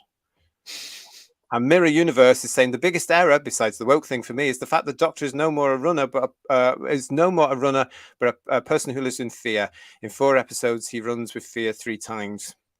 Yeah, the Doctor's a bit of a coward now, isn't he? He ran away on the one. Which one? It was the drag queen one, wasn't it? He ran away. Yeah, well, I nearly ran away as well, to be fair. If you're confronted with that, yeah, I suppose we all do. Matthew Pounder is saying to us, sexuality used to be a private matter. Can't they keep it to themselves? I wish they would. I really wish they would, because it's not relevant. It's not relevant. Totally. Yeah. It's the 21st century. Get over yourselves, you idiots. Yeah. No, I mean, I don't care about Shooty's sexuality as much as he cares about mine. Yeah. And why would we? They've just again, it's about the labeling thing, isn't it? They have to do it. JT says Duck Soup Productions, that's the issue in a nutshell. I wish that someone in the media would be brave enough to represent the point of view, to address the bigotry of the people calling us bigots. I think there's a few, but I think they're just being drowned out, basically, by everything else. Thank you, Traveling Tortoise. And John is saying to us here, if colour was an issue, we would not have liked to have Adrian Lester or Patterson Joseph for the role. Those two, we've been robbed of those two now. They're never going to come to Doctor Who now. Both of them would have been cracking. They would have been. Can you imagine if we got them one after the other as well? My God, that would have been at least 6, 7, 8 years of just class if the scripts had been right. Is Adrian Lester a Doctor Who fan? I remember reading that somewhere. I think he is. He is, isn't he? I think he is. Yeah, I think he is. But I think we've been robbed of that now. Yeah. You know, yeah, big Patterson Joseph fan. He would have been wonderful. Yeah. You're right here, William. For me, gammon is more a class political slur than a racial one. As most lower bourgeois Tories are whites living in Sussex, I'm a gammon central. He's in gammon central. Yes, but the context that Shooty used it was offensive. Yeah, it really was. And but it's all right for them to insult, especially white heterosexual men. But it's all right for them to insult the fandom. But we can't go back because we're decent people, and we wouldn't say anything like, "Oh, you know." I was shocked when I read that thing, and where he actually says it's okay for him to call himself chocolate, isn't it? Obviously, there, because none of us would even dream of that. Well, exactly. It's like me saying, "Enjoy my gammonness," isn't it? Really, it's kind of bizarre. I just still don't understand where they got that from. Used to my gammonness. Yeah, gammon's a meat, isn't it? With pineapple. Yeah. Decadent Dave is saying 4 to 5 years. This show is done after season 2. Stick a fork in it. Well. We are waiting, of course, Decadent Dave, for the decision from Disney, as we started talking about at the top of the show, aren't we? Yeah, well, listen, there is more coming on this very subject. You'd think I'd planned these things, didn't you? Hey, yes, I did. Because look at this. Now, who remembers... Who remembers... I hope I'm saying her name correctly. I'm not sure if I am, actually. I don't know if I am. So do forgive me if I'm not saying this rightly, but ASYIA Iftikhar. Who remembers ASYIA Iftikhar? Well, if you don't, we've spoken to her before because she was responsible for this. Sorry, straight white men. Doctor Who was never made for you. Now, yes, there was a big we were talking about this, weren't we, on our birthday show a couple of Fridays ago, or last Friday? God, it seems like so ages ago, but it was last week. And as we're talking about this live on our birthday show, this thing was taken down because it got massive backlash, quite rightly too. Because I look think at it that. was during your first review of Space Babies. Oh, Yeah. right. Okay. So there we go. So this was taken down. Now, note the date there, May the 11th, 2024 at 2 p.m. Sorry, straight white men, Doctor Who was never made for you. So, of course, there was a massive backlash, quite rightly, about this, because that is blatantly racist, Yeah. you know? But because it's against white men, straight white men, it seems to be allowed. Or was it? Because what happened on the back of this? Now, let me just put this in context as well. ASYIA Iftikhar, quoting here from...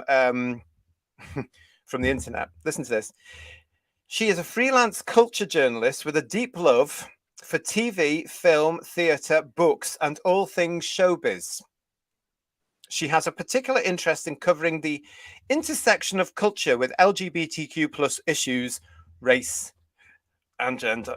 I have no idea what all that means. It's just utter nonsense as far as I'm concerned. But anyway, so this regenerated into this. I was excited for the first Black Doctor in Doctor Who.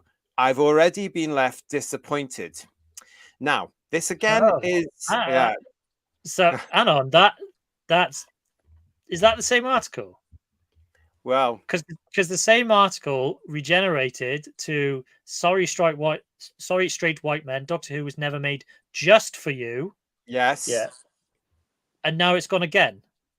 All right. yeah. But look at the times. So 5 there's minutes the original after, one, yeah. May the 11th, 2024, 2 p.m. And then she comes back with this. So she's carrying on. May the 11th, 2024, 8. And then updated May the 11th, 2024, 8:05. So she'd written that before the one that was published, and has miraculously been published before the article that caused all the fuss. It is good to see the little grey cells are working. Yes, indeed. Can But I look, ask, in the original headline, who is that? Who was Doctor Who made for then? well, good question. Yeah. Again, a lot of reading in this for me, a lot of wording in this. Bear with me, but I wanted to put the whole article out here. So we're going for this one, this version here. I was excited for the first Black Doctor in Doctor Who. I've already been left disappointed. So are you ready, panel? Are you ready, Who viewers? Stand by your beds. Here we go with this. Oh, God. As Ncuti Gatwa takes up the mantle as the 15th Doctor in iconic British science fiction series Doctor Who, Black British fans reflect on ushering in a new era. In May 2022, Sex Education's breakout star Ncuti carved himself into the nation's history books as he became the first Black actor to take over the role of the Doctor full-time. Since first airing in 1963, let's say that again, 1963, the time-traveling alien has become just as synonymous with British society as James Bond and afternoon tea. Over its wide-spanning history, 14 different actors, all white and majority male, have stepped into the Doctor's timey-wimey shoes. When returning showrunner Russell T Davies rebooted the show in 2005, old and new fans alike gathered to create a dedicated super fandom, which has ensured the show's popularity over the past 20 years. Despite an overwhelmingly positive response to Ncuti's casting, certain portions of the British public fell to nasty trolling with the social media tag RIP Doctor Who. Their main gripe, that the identity of this gender-fluid fictional Time Lord had to be a white man, and the show has been corrupted by modern-day wokeism. I remember being ecstatic at Ncuti's casting, but in a very tranquil kind of way. It was just a real, well, duh moment. Longtime Doctor Who fan Chris Markham, 24, tells the metro.co.uk in sharp defiance to any hate. If Jodie Whittaker's casting had opened up the door, then Jo Martin's had firmly wedged her foot into it. There was no closing it now. It was time. It was a similar sense of euphoria for British Ghanaian Kittian fan. I don't know what that is, so apologies. Ghanaian Kittian. Ghanaian Kittian. So from Ghana and St. Kitts and Nevis, I assume. I have no idea what that is. Jenna, 21, who remembered the day distinctly. I was yelling. Everyone was excited. UK, America, African countries. It was black fans across the globe. And I've never seen anything like this happen in the fandom ever. And for some fans, such as Somalian woman Nawal, 23, she didn't underestimate just how important this news was for her community. I imagined how my little brothers could now watch someone like them on screen, somewhere they could aspire to be, a doctor saving the universe. Representation matters profoundly, she reflected. Despite the jubilation, many fans were hyper-aware of the vitriol flung in fandom spaces and directly to Ncuti himself. Now I blocked right-wing fan accounts ranting about wokeness and was even forced to defend herself from so-called progressive fans who felt Ncuti was a step back in representation form from Jodie's female doctor. It's jarring because I remember how in 2017 it was very much, but this is a big moment for women. And then we get a person of colour doctor later, and now he's here. It's not good enough. Fandom spaces can be very divisive places at the best of times. This is something well-known Whovian cosplayer Dominic Martin, 29, knows all too well. Although he tries to maintain a positive online sphere, trolls inevitably creep through. There is unfortunately a part of fandom which has been irrefutably racist towards Ncuti and any diverse figures that have worked on the show, he acknowledged. But I don't wish to dwell on those, as they are in no way representative of the ethos of the show. In fact, the ethos of the series has long been forward-looking and diverse, featuring companions such as Martha Jones, played by the lovely Freema Rajaman, and lesbian icon Bill Potts, played by Merle Mackey. I'm surprised that this one can actually say the word lesbian, to be quite honest. Their legacies have resonated with black fans throughout the years, not least for 24-year-old fan David Chipakupaku, apologies, who has been watching the series since he was 11 and felt pure and utter joy at Ncuti's casting. Although David reminisced on a time when he was heckled by a racist while performing as Martha at a Doctor Who cabaret, his positive experience of the series far outweighs it. A companion to the incomparable 12th Doctor, Bill, was a lighter-skinned black mixed woman with a smart dress sense and a whole lot of warmth. She was the first out lesbian companion to travel full-time with the Doctor. At a time where I felt so scared about who I was, what I was, there was something magical about seeing this woman who looked a bit like me live her best life with her friend and mentor, a man who never judged her. For David, showrunners Russell, Stephen Moffat and Chibnall haven't boxed black companions into a corner of stereotypes, but instead gives them rich backgrounds and plot lines. What I love is how the characters each brought something fresh, Jenna echoed. Through the time-traveling journeys of various companions, Martha, Bill, and Ryan, to the past, the series has grown more and more bold in addressing historic racism. But the show doesn't always get it right. Surprise, surprise. Jenna pointed to the awkward moment during the 60th anniversary by Generation when companion Donna Noble asked if the Doctor came in a range of colours, a line which did not go down well with everyone. This is what they generally thought was the best way to introduce 15's race, Jenna asked. There's also no black writers for Series 14, Series 1, so I'm not as hopeful as I want to be. I want to be optimistic, but if there's more yikes moments like that in the first season, I won't be surprised, unfortunately. This lack of diverse writing talent does make it disappointing. There was a chance to do a second Rosa and really drive home another new classic, David echoed. The upcoming series features no writers of colour, although this is set to change for Ncuti's sophomore season, according to Russell. As much as I trust Russell T Davies with ensuring we get good representation, I'd rather we didn't have to wait another year, he continued. David believes they can go further still. We're not in the era of yellow-faced maniacal villains and blacked-up grunts, but there's an occasional wobbliness that still exists, David explains. There is a fear that being real and honest about the social history of black people in white-majority nations will scare off viewers. Let's not patronize families. Let's instead cause conversations. For many, the first point of improvement is honing in on black British history, something not fully explored in the show yet. We had our own civil rights movement, but how many people talk about Darkest Hour or the Mangrove 9, Chris noted. There's also such a beautiful tapestry of myth weaves its way across the African diaspora. Ncuti has gone on record to say he'd love to meet the Orisha from African mythology. I'd love for him to meet Anansi, the spider, a famed mythological, spelled incorrectly, figure. Oh, we're nearly at the end. While Nawal offered a plethora of scenarios she would love Ncuti to stumble upon, from tracking down Bigfoot to watching the origin of tribal civilization in Africa. But none of this can be authentically achieved without more diversity in the writer's room, an area all the fans notice hugely lacking right now. I always believed that more voices from all corners of the world putting their unique mark on Who can only be a good thing, Dominic shared. The first Black Doctor needs people at the keyboard who can actually understand and relate firsthand, Chris reiterated. Despite its teething issues, ultimately fans are overjoyed to see Ncuti celebrated on the small screen and change the face of diversity in the British TV industry for future generations.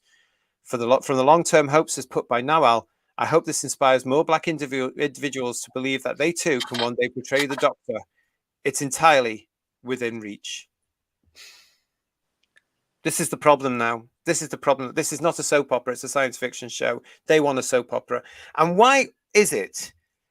What is the issue with these privileged, middle-class, snobbish brats?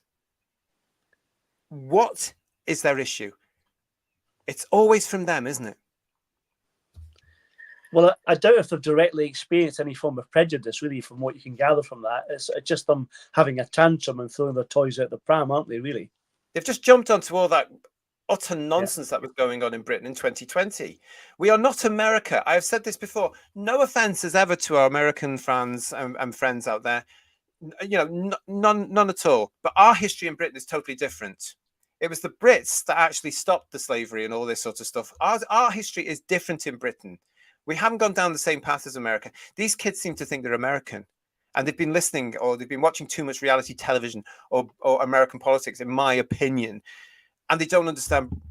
They don't understand really the fact that it wasn't as big an issue as it was over in America. I'm not making myself very clear at all because I'm angry at this. Again, they're looking at all of us and going, "You lot need to change your ideas and the way you." I mean, I just can't stand this. Look, but I mean, go on, Paul. Like I said, I'm still not convinced. If you're trying to, who was Doctor Who made for? Was it made for the whole population? What was the market? If she's saying that it's not made for us, I still don't understand the point of her article. You know, I don't get it. Yeah. Okay. So look, there's no point pretending that there have not been racist comments on social media by people. That's gonna happen. Not to the extent she's suggesting, though, on which the public will look at by reading the woke Metro.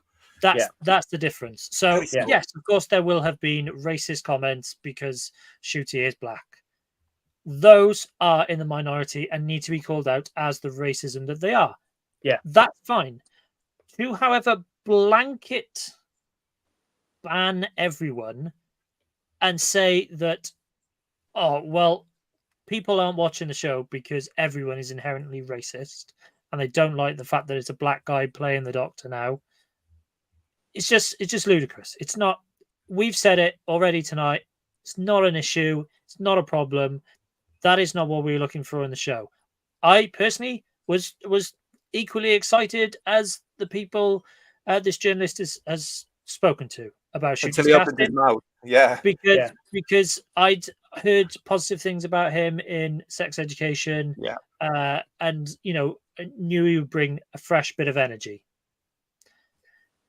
What has since put me off the show is the things that they have come out with, and then pushing this idea that we are inherently racist and we're not into it because of his skin color, and it's nothing to do with that. It's the quality of the writing and the poor stories that have come through, and the fact that they are pushing this agenda that, if you're not of this new audience and you have anything negative to say, then you shouldn't be watching the show. Yeah, I was the same as you. When Ncuti was cast, I was optimistic. But my main thing was, it's a bloke. Brilliant. It's a man. Fantastic. Yes. I never even noticed the fact he was black. It didn't bother me the slightest. No. It's not relevant. No. It's not relevant at all. Yeah. But they are projecting it onto the rest of us as fans who are not watching in particular. And it's just, the whole idea of the original article, which was very offensive, to be honest, about Yes. Doctor Who was never made for heterosexual. No, it was made for everyone. You've completely missed the point. It was made for everyone. It was a family show that kids, adults, grandparents, every race, every sexuality, everyone could sit down for it. It was for everyone. Now, however, it has been used as a weapon, and the whole point that they're trying to get across, and this is what's really irked me in the last 5 days, is this messaging that no, Doctor Who is only for people that sign up to this ideology and believe certain things, and only they can enjoy it. Yeah, I totally agree with that. I mean, this has been clear since 2017, 2018, when it started going down the alleged progressive. Progressive, it's regressive. You lot that call yourself progressive are idiots, because you're regressive, as that article, madam, has just shown us. I mean, as I said there, I'm surprised she used the word lesbian, because she is also part of the TQ cult, because she allegedly writes for Penis News, as I call it, or the Pink Paper, which is one of that awful TQ cult nonsense I've covered before on the show. Wait a minute, was Bill a lesbian? And I must have missed that. And that's the point, isn't it? I mean, I mean, it was pushed and pushed and pushed and pushed for whatever reason that they wanted to do at that particular point. But they don't realize that they are actually what they're accusing others to be, and they don't realize that they are what they hate, because they're creating this. In the 90s, when this blooming thing was off air, and actually I've got to the point now where I wish it still was. Let's get it off the air. Let's get away from these fans. Let them go away, because the true fans will still stay with it. But in the 90s, when we went to conventions and stuff, as you guys were hitting on there were straight white blokes. There were people of color, straight blokes. There were gay men and women of different ethnicities and colors. But we didn't see any of that. We just saw another Doctor Who fan. No, it was Doctor Who fans. Yeah. And that's how it should be now. But no, they're too busy putting us into bloody brackets so that they understand us. And the brackets, the brackets they're putting in, you're an ot, you're an ist, you're a phobe, you don't think like us, we don't like you, and you're not wanting it. And how many times, Who viewers, have you seen since Saturday that same thing they've been saying for years? And it's ironic, isn't it? On the social media, they've been saying, well, if you don't like it, don't watch it. Well, guess what? People aren't. People aren't watching it. They've switched the bloody thing off. And then the lead man, just like his immediate predecessor, comes out and says, don't watch it either. We don't want you. And then we have a drag queen of all people coming out saying, oh, if you're not going to watch it, don't worry. 4 or 5 people are going to replace you. It didn't happen last time, dear. And it's not happening this time either, because there's not enough of people thinking like you. You're the issues with this show. You're the problems. And when you get articles like that in that awful goddamn free paper, which I wouldn't wipe my arse with, it's a real case of like, that's insulting, because people, especially in the Southeast, are going to, well, most of them are woke and lost to the cult, by the way. They don't take the thing home with them, but they're going to read it. And if they do look at that, if they do bother to read on the tube or the bus or whatever, if they do bother to read that, oh, Doctor Who fans are not nice, are they? I can't stand that we're being all tarred with that brush. TARDIS Travels is making a very good point here. University has filled that reporter's head with rubbish, and that's the problem today. Yes, I agree with that. And some of these people in education really need to be investigated, as far as I'm concerned, for brainwashing an entire generation. And the other thing I want to know is, where are the bloody parents? If you're a certain age, start parenting. Come on, get a bloody grip. I just can't stand that. Now, I will say, in this journalist's defense, she does make some accurate points about the fact that there are no black writers working on this series of the show. Yes. Yeah. And if you're telling those stories, same point I made earlier, it should come from black writers. If you're telling that sort of story with Ncuti as your lead character, then great. Bring black writers and bring that experience in it. But, is Russell, a 60-year-old white guy, going to have known the same prejudice that Ncuti himself will have come across? If he has come across it. I mean, Ncuti was born. These people have been born at a very interesting time. I would imagine some of them were born mid to late 80s, possibly some of them even into the 90s.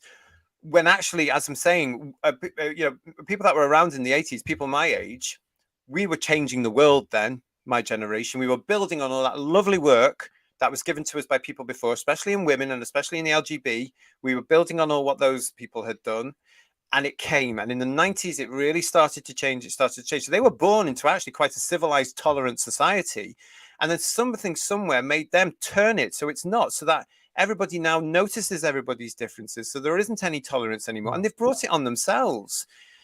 Russell, just to balance that up, Russell T. Davies has said that the series 2 that they filmed will have a different set of writers. We'll cover that at some point in one of our shows as well, but I've got all the details on that from you as well. Maybe they'll get some black writers in to write something that would be appropriate to their background and their experience, is what you want. Yeah. But I was going to say, Ncuti, was Ncuti born in Rwanda? Or just has Rwandan parents? Because he was I know born in Rwanda and then he moved to Scotland. But he was quite little when he moved to Scotland, so he'd not experienced Rwanda. Because he spent a lot of time in near where I stay, not far from here, and Dunfermline as well. So he's kind of spent a lot of time in Scotland, and then moved to London and whatever. So, and he went to the academy in Glasgow to train as well. So he spent a lot of time in Scotland, and the UK in general, and not spent probably that much time in Rwanda at all, really. But, Matthew is actually making a very interesting point here. Winding fans up creates racism and homophobia, and boy, by God, we've seen that over the last few years, haven't we? Because I do think there's a point of that, to be quite honest. I think some people, I think a minority of people who weren't before will naturally rebel against being told what they must think. I do. It doesn't make me a racist. It doesn't make me a homophobe, obviously. But I will not stand for being told you must think like us.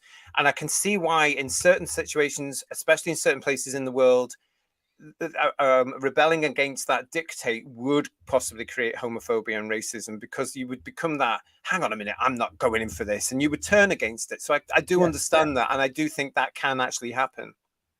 I think we talked about it before in terms of everyone's had experience in life of being like I was bullied at school as a kid, that people were bullied at school and things like that. People have experience of having oppression from different areas of life, whether it be from race or like yourself, you were saying before, JT, about growing up in the 80s, 90s, being a gay man. It was a difficult time, that people have experienced things like this are quite oppressive towards you, and you have to fight against that. But we've experienced that, but we're not moaning about it in the papers and things like that, or on telly. Well, yeah, but the difference is now, it goes back to this whole thing about the universities and the schools, and also that word earlier, safe space. These youngsters are not given from an early age now, or haven't been given the reality, because they've been pandered to for too long, and they've been put in cotton wool, and they've been told you can be what you want to be, and all that sort of stuff. They are spoiled brats. And as I say, this one comes across all the time as some sort of the whole middle class has been so bloody privileged that they've gone right up there. They've got no idea what it's going to be like for working class kids, where the real stuff is, is happening on the housing estates around Britain, especially in the cities. You can look at London for an example, and other cities in the UK. Gun crime, knife crime, things I've never seen in my lifetime at all hitting the London streets. It's terrifying out there. That's the reality. And then you hear the ages. You think, what are these teenagers doing? Where are they getting this idea from?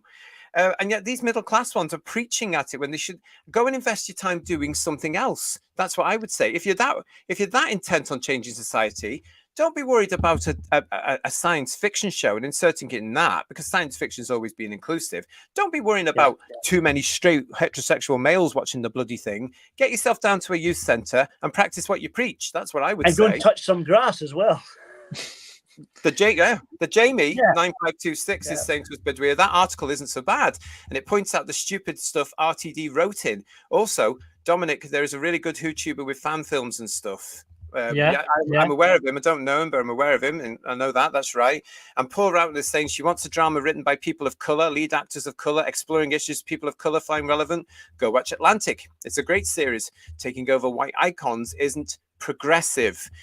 I've always said, even back when the show was off air, the Doctor's a Time Lord. I was always championing the fact that he could become any sort of male, really. I always said the role should be a male role. I will stick to that to my dying day. It didn't work with the female one. They should never do it again. But I always said, as long as he's male and he's a good actor, it doesn't matter what skin color is. I didn't care.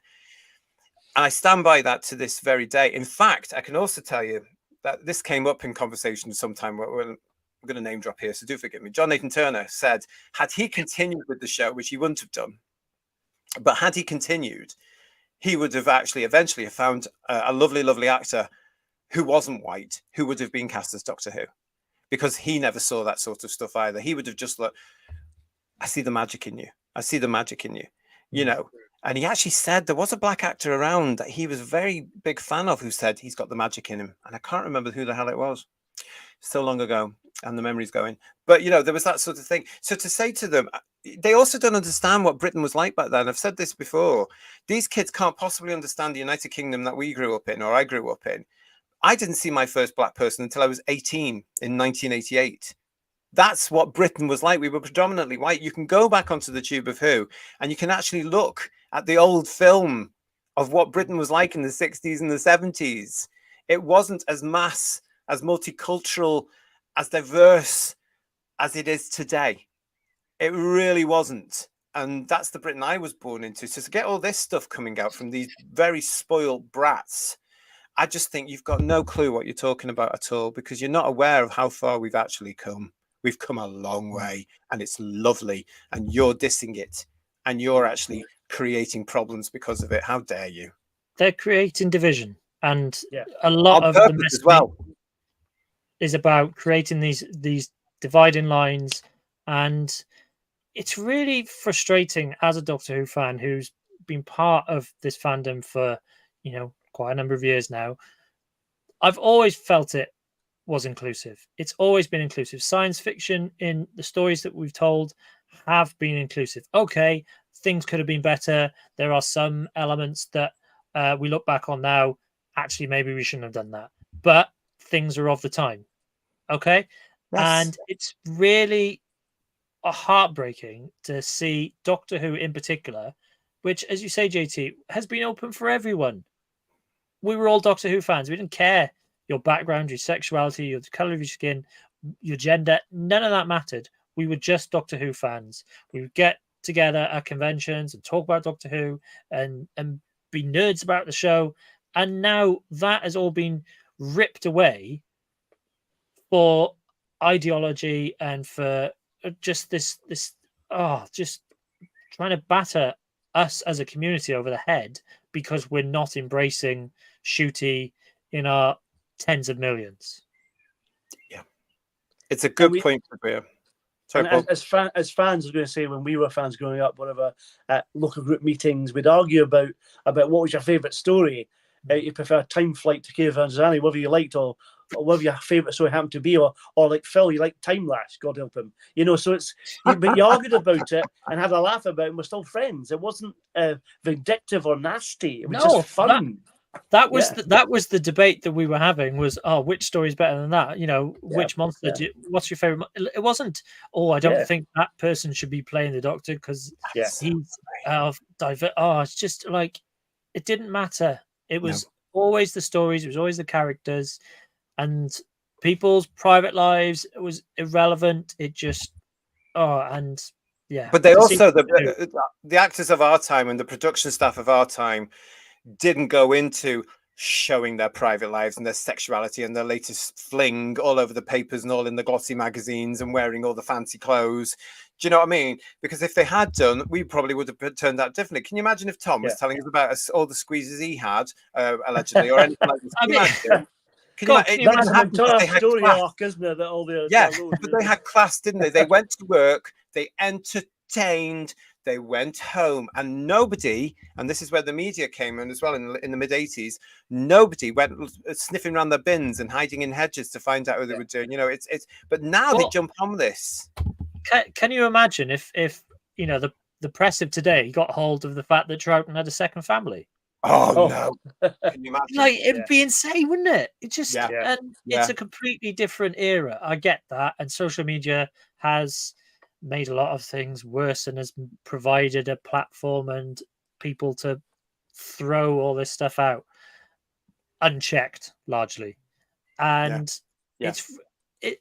That's fine. You know, things have changed and people move on. But Doctor Who remains the same. It is open to everyone.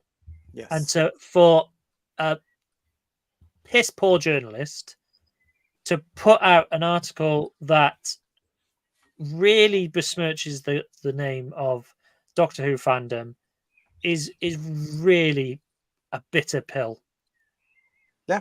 And it hurts. It absolutely hurts to be, after all this time, to have this new bratish generation all coming up with a chip on their shoulder, and an obvious chip on their shoulder for whatever reason, and then looking at all of us and calling you white heterosexual males or gammons, and then getting at me as well for not being the right sort of gay, and then all of us talking about, oh, you're too white for this show or whatever. It's how come the racism works that way? Yeah. You know, So I don't understand that. It's still racism. What is the right sort of gay? What is that? I mean, that's ridiculous. Well, you can't. Shooty can't be gay now because that's not inclusive. No, it's not. You've had this conversation on headlines before. Like, gay's not inclusive enough now, so he has to use the Q word. You have to use the Q word, which is awful. And actually, X-Men 577 is saying to us here on that point, I hear the older gay community is being discriminated against by the woke for being too white and old-fashioned. I can clarify that is actually correct. They are really going for people anywhere over the age of 45, and some of them should know better. And I include the lot that are involved with this show in that, the TQ cult, as I call it, X-Men 577. They are absolutely after us, and they are. I've had friends who are same-sex attracted, who have been thrown out of gay bars around the UK because they won't bend the knee to that bloody progressive flag, because a lot of us won't also comply with the dictate that we should include TMs in our dating pools, he says, being polite, if you know what I'm saying. But we're not going to, because we're same-sex attracted, and of course they're women. They can call themselves a TM any way they want. Fine. Yeah. You know, absolutely fine. But you haven't got the thing that makes us attracted, and that's when we all start getting called genital fetishes. That's what they call us on that one as well. And it's actually homophobia. It makes me sick. It's a bit like calling women menstruators, isn't it? It's a bit ridiculous. Oh, I hate all that bloody language. Women and women. Oh, I can't do it. Magic Stew is saying, unpopular opinion here. I think I've said this before on the show, but Michael Gray was correct to cancel the show back in '85. I used to think Michael Gray was the bad guy, not anymore. Somebody somewhere needs to be brave enough to actually look at this and the next series, or even just this, and make the decision, well, you're not going again. And you're saying, some of you are actually saying in the chat, would it be cancelled if it gets below the 2 million it's at now? We will soon be finding out, won't we? Because it's all going to happen in the next few months. Limekins is saying to us, guys, it's not the racists that sustain racism. It's those that benefit from it. Ooh, that's deep. Do we have to write to Bob Iger at Disney to get cancelled? That's going to be one hell of a headline show. If they pull out, we're going to have that discussion. Hello to Tomboy. Nice to see you. Look who's there with him. If their project isn't as popular and well received as they expected, then the blame has to be pinned on those not watching. It can't be what they are doing with the product. That would be admitting failure. Absolutely 100% correct. And this is what happened with the Chibnall era. It was the fans that were at fault. The fans made it unpopular. And I've said it on our show before, I got the feeling that they all believed it, including the new lot that came in after it, because they're the ones in the right, because they're the progressives. They're the ones that are changing history. They're the ones that are changing our language. They're the ones that are dictating that we have to use pronouns and all that nonsense. And we were wrong. So I think anybody like that, Suze Kempner and all these people, I believe this, all alleged, that when they come in, and now you might get some backlash from this, be ready for this. Funny that it's the fans that are the ones that are attacked, not the general population who vastly outnumber the fandom. Yeah. Yes. We're the ones that are wrong, not the general public who have not embraced this new era of the show that is, correct, and how telling the stories that should be told at this time in history. They're the ones that are escape the blame for true. Failed Writer is saying to us here, nice to see you, Failed Writer. For me, the Doctor was the brilliant outsider, hence anyone could relate to him, even more so if you felt you were an outsider too. 100%. That was the brilliance of the Doctor. you know, because he was an alien. He was a Time Lord. As Tom used to say, he was a benevolent alien. He's not anymore. They've ripped all that away. Now he's just a token. He's a tick boxing item. We've had one reiteration. We've had another reiteration. There isn't going to be one after this one. I can feel it. But you're absolutely right, Failed Writer. Listen, thank you everybody for watching us here. We are here of Headlines at Who's Views. If you haven't liked the video, please give us a like on the video. If you haven't subscribed, please subscribe to the channel. We'd love to see you, especially for our up and coming continuing reviews. A lot of you have joined us for the first 2 reviews of that, which were what? Space Babies and the Devil's Cord. I'm forgetting already, everybody, because it just didn't get there for me. And as an interest as well, we do scores on the TARDIS doors, if you're new to the channel, in our reviews, where you get to tell us out of 10 how many points you're going to give the episode. And Space Babies and the Devil's Cord were the first ones on our channel in the year we've been going to score 0. There you are. Interesting, isn't it? Possibly not the last. Oh God, I know. Sorry, I'm trying to be positive about this. I can't. It's really hard. Yeah. Well, Lex is saying to us here, hi, Alex. So thanks for your emails. If Boom gets even worse ratings, will they put the rest of episodes on iPlayer? Starting with episode 3. No, I doubt it. I don't think so. The Disney might drop that. it, but yeah, I think because there's an agreement with BBC One, Bad Wolf have to deliver episodes to fill 45 minutes plus on BBC One on a Saturday night. Yeah, I can't see them doing that either. The episodes might still drop on the iPlayer, but they'll go on BBC One. They'll have to, because BBC One have advertised this brand new series. It's up there just now. It's not going to come off BBC One because of that. And also, we also know now, of course, that the Christmas special is going to be on Christmas Day. It's written by Stephen Moffat. Yeah, it's Joy to the World, and it's coming for this Christmas. Something to look forward to. It's almost unheard of for the BBC to pull an entire show unless there's something properly catastrophic with, I don't know, something in I don't know, in society that means you can't show the episode. Like BBC, having invested money, will rarely pull a show, and like obviously the amount they've invested is minimal, but they have commissioned for that period of time on Saturday evenings to be filled by Doctor Who, so they need that return. And also, you never know, this thing might improve and people might come back to it. One thing they haven't got is us.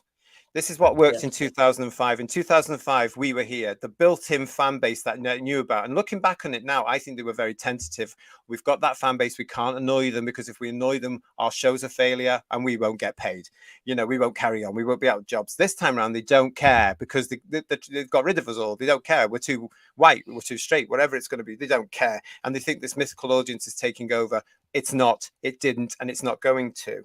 So I think on this one now, they're going to have a hard lesson now, but you never know. It might turn out to be brilliant. And then as fans, we come on things like this and we go and tell people, oh, did you see Doctor Who last night? Actually, it was actually really good. You should watch it. Yeah. I mean, it's only about 6 weeks to go, so I doubt if they would just let it run for 6 weeks. They can do that, I'm sure. But as you were saying, if there's something in the press, there's a news story about something's happened that relates to an episode, they may cut it, like they did with was it Robots at Sherwood? There was a scene about a cat being beheaded. And there was some kind of thing in the news about a hostage situation where someone was beheaded. So they might do something like that and cut it or remove a section or whatever, so it's not being shown. But I think they'll show the 6 weeks regardless of how it does in the ratings, because they have to. Thank you all for your chat. Series 2 would be interesting, though. Say again, mate. Sorry, I missed that. Sorry. Yeah, series 2 would be interesting, though. If the viewers really did plummet, and they've already made them, maybe it wouldn't hit BBC One.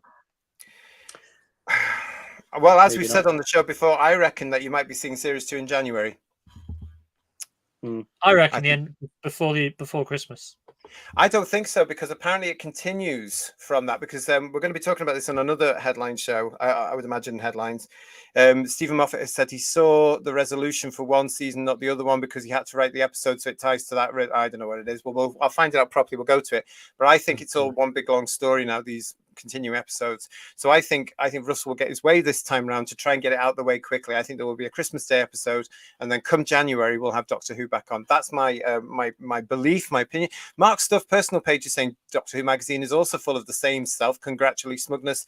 I've cancelled my subscription. I did as well ages ago, Mark, because I just couldn't be done with that anymore. And when I started to really notice the letters page was full of kids' pictures because they couldn't do Doctor Who Adventures anymore, and secondly because it was all kiss arse. I thought, oh please, why am I paying? And now you look at it, it's about what, $9.99, whatever, $7.99, $9.99 a month. Bugger off. I still have my subscription. It's more out of habit, and I very rarely read any of it. Oh, so they're all still sealed, are they? Recent editions? Most of them, yeah. To be honest, yeah. The last one, came in the envelope, and it took about a week for me to actually get it out of the envelope. Yeah. Again, thank you all for joining us today. And thank you all for these wonderful comments. You are a brilliant audience. We love you. We really do. We do talk about you actually in a nice way, don't we? We say how good everybody is and how lovely it is. And we're a lovely community we're building here on Who's Views. So it's, the show wouldn't be the same without you all. And JT says, Andy, you've spoke some serious sense here, mate. I think we all have, actually. Bedouin and Paul too. That's the brilliance about headlines. This is our opinion show. We do get political on this one. And thank God we did, to be quite honest, and thank God we do, and thank God we're going to continue to. So thank you for that. But I think we all do on this one, and it's a great show for us because we can look at these nitty-gritty things and bring you guys in. And from our point of view, it's fabulous when you're all subscribing, you're all coming to join us, for the simple reason is we know we're not just in a small bubble. There are lots of us thinking the same thing. And you know yourselves, we need to rely on each other here, don't we, as fans? So thank you for that, Andy. But I think that's the beauty of our show. And, this is where you're going to come to. Where else are you going to get this sort of British common sense? We just need another collection box set announcement, or something really positive we can get behind, and we can be really positive on the channel again. But at the moment, it's a new series, and it's until that happens, Bedouin, everybody's going to have to go and look at our love of Doctor Who with our other playlists, aren't they? We've got all the review shows there for you. We've got chit chat. We've got a great chit chat coming up for you next week as well. Ooh, wait till you see that one. What else we got there? We've got visitations there. There's loads, isn't there? There's absolutely loads. We've got our specials there for you. It's fantastic. For those that are new to the channel, there is lots of positivity. It's not all like this, honest. I've said your gammons all the time, you know. Listen, I've said it before, Who viewers. I'm going to say it again. We don't necessarily want to talk about this stuff. I certainly don't want to talk about LGB versus LGBTQ issues all the time, but they put it into the show, and I think that we should. I think we have to address those issues. And I think if people aren't necessarily admitting those issues and talking about those issues, I think they're just being walked over, quite frankly. And that's not my style at all. So welcome to Who's Views. Tomboy as well, first-time viewer, and I've enjoyed the chat. Very watchable live stream. Thank you so much. If subscribe. Yes, if you're new to us like Tomboy is, and some of the others, we've had some great brand new people coming to talk about our shows with us, and we really, really appreciate you. We are true Time Lords, guys, said Lex. Isn't that nice?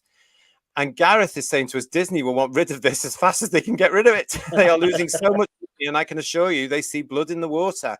Well, we did hear a rumor today, didn't we, guys, that meetings have already started.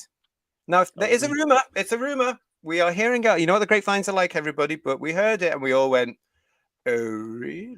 Well, this is the benefit of streaming services. Your numbers are pretty much instant. So Disney will know how well they've done in America, and they've put a lot of money and effort into promoting it over there. And if it's not hit the mark, then they're not going to hold the axe back for long. Well, but it's not speculation in charts, isn't it? It might be massive in America. Who knows? We don't. It was number 4 in Disney's chart, but it went to the number 4. Yeah, but it doesn't qualify how many numbers that makes, does it? Really? But no. No, it doesn't mean anything. But I mean, it was beaten by episodes of stuff from 20 years ago. It's I know, it's absolutely ridiculous, isn't it? It's absolutely ridiculous.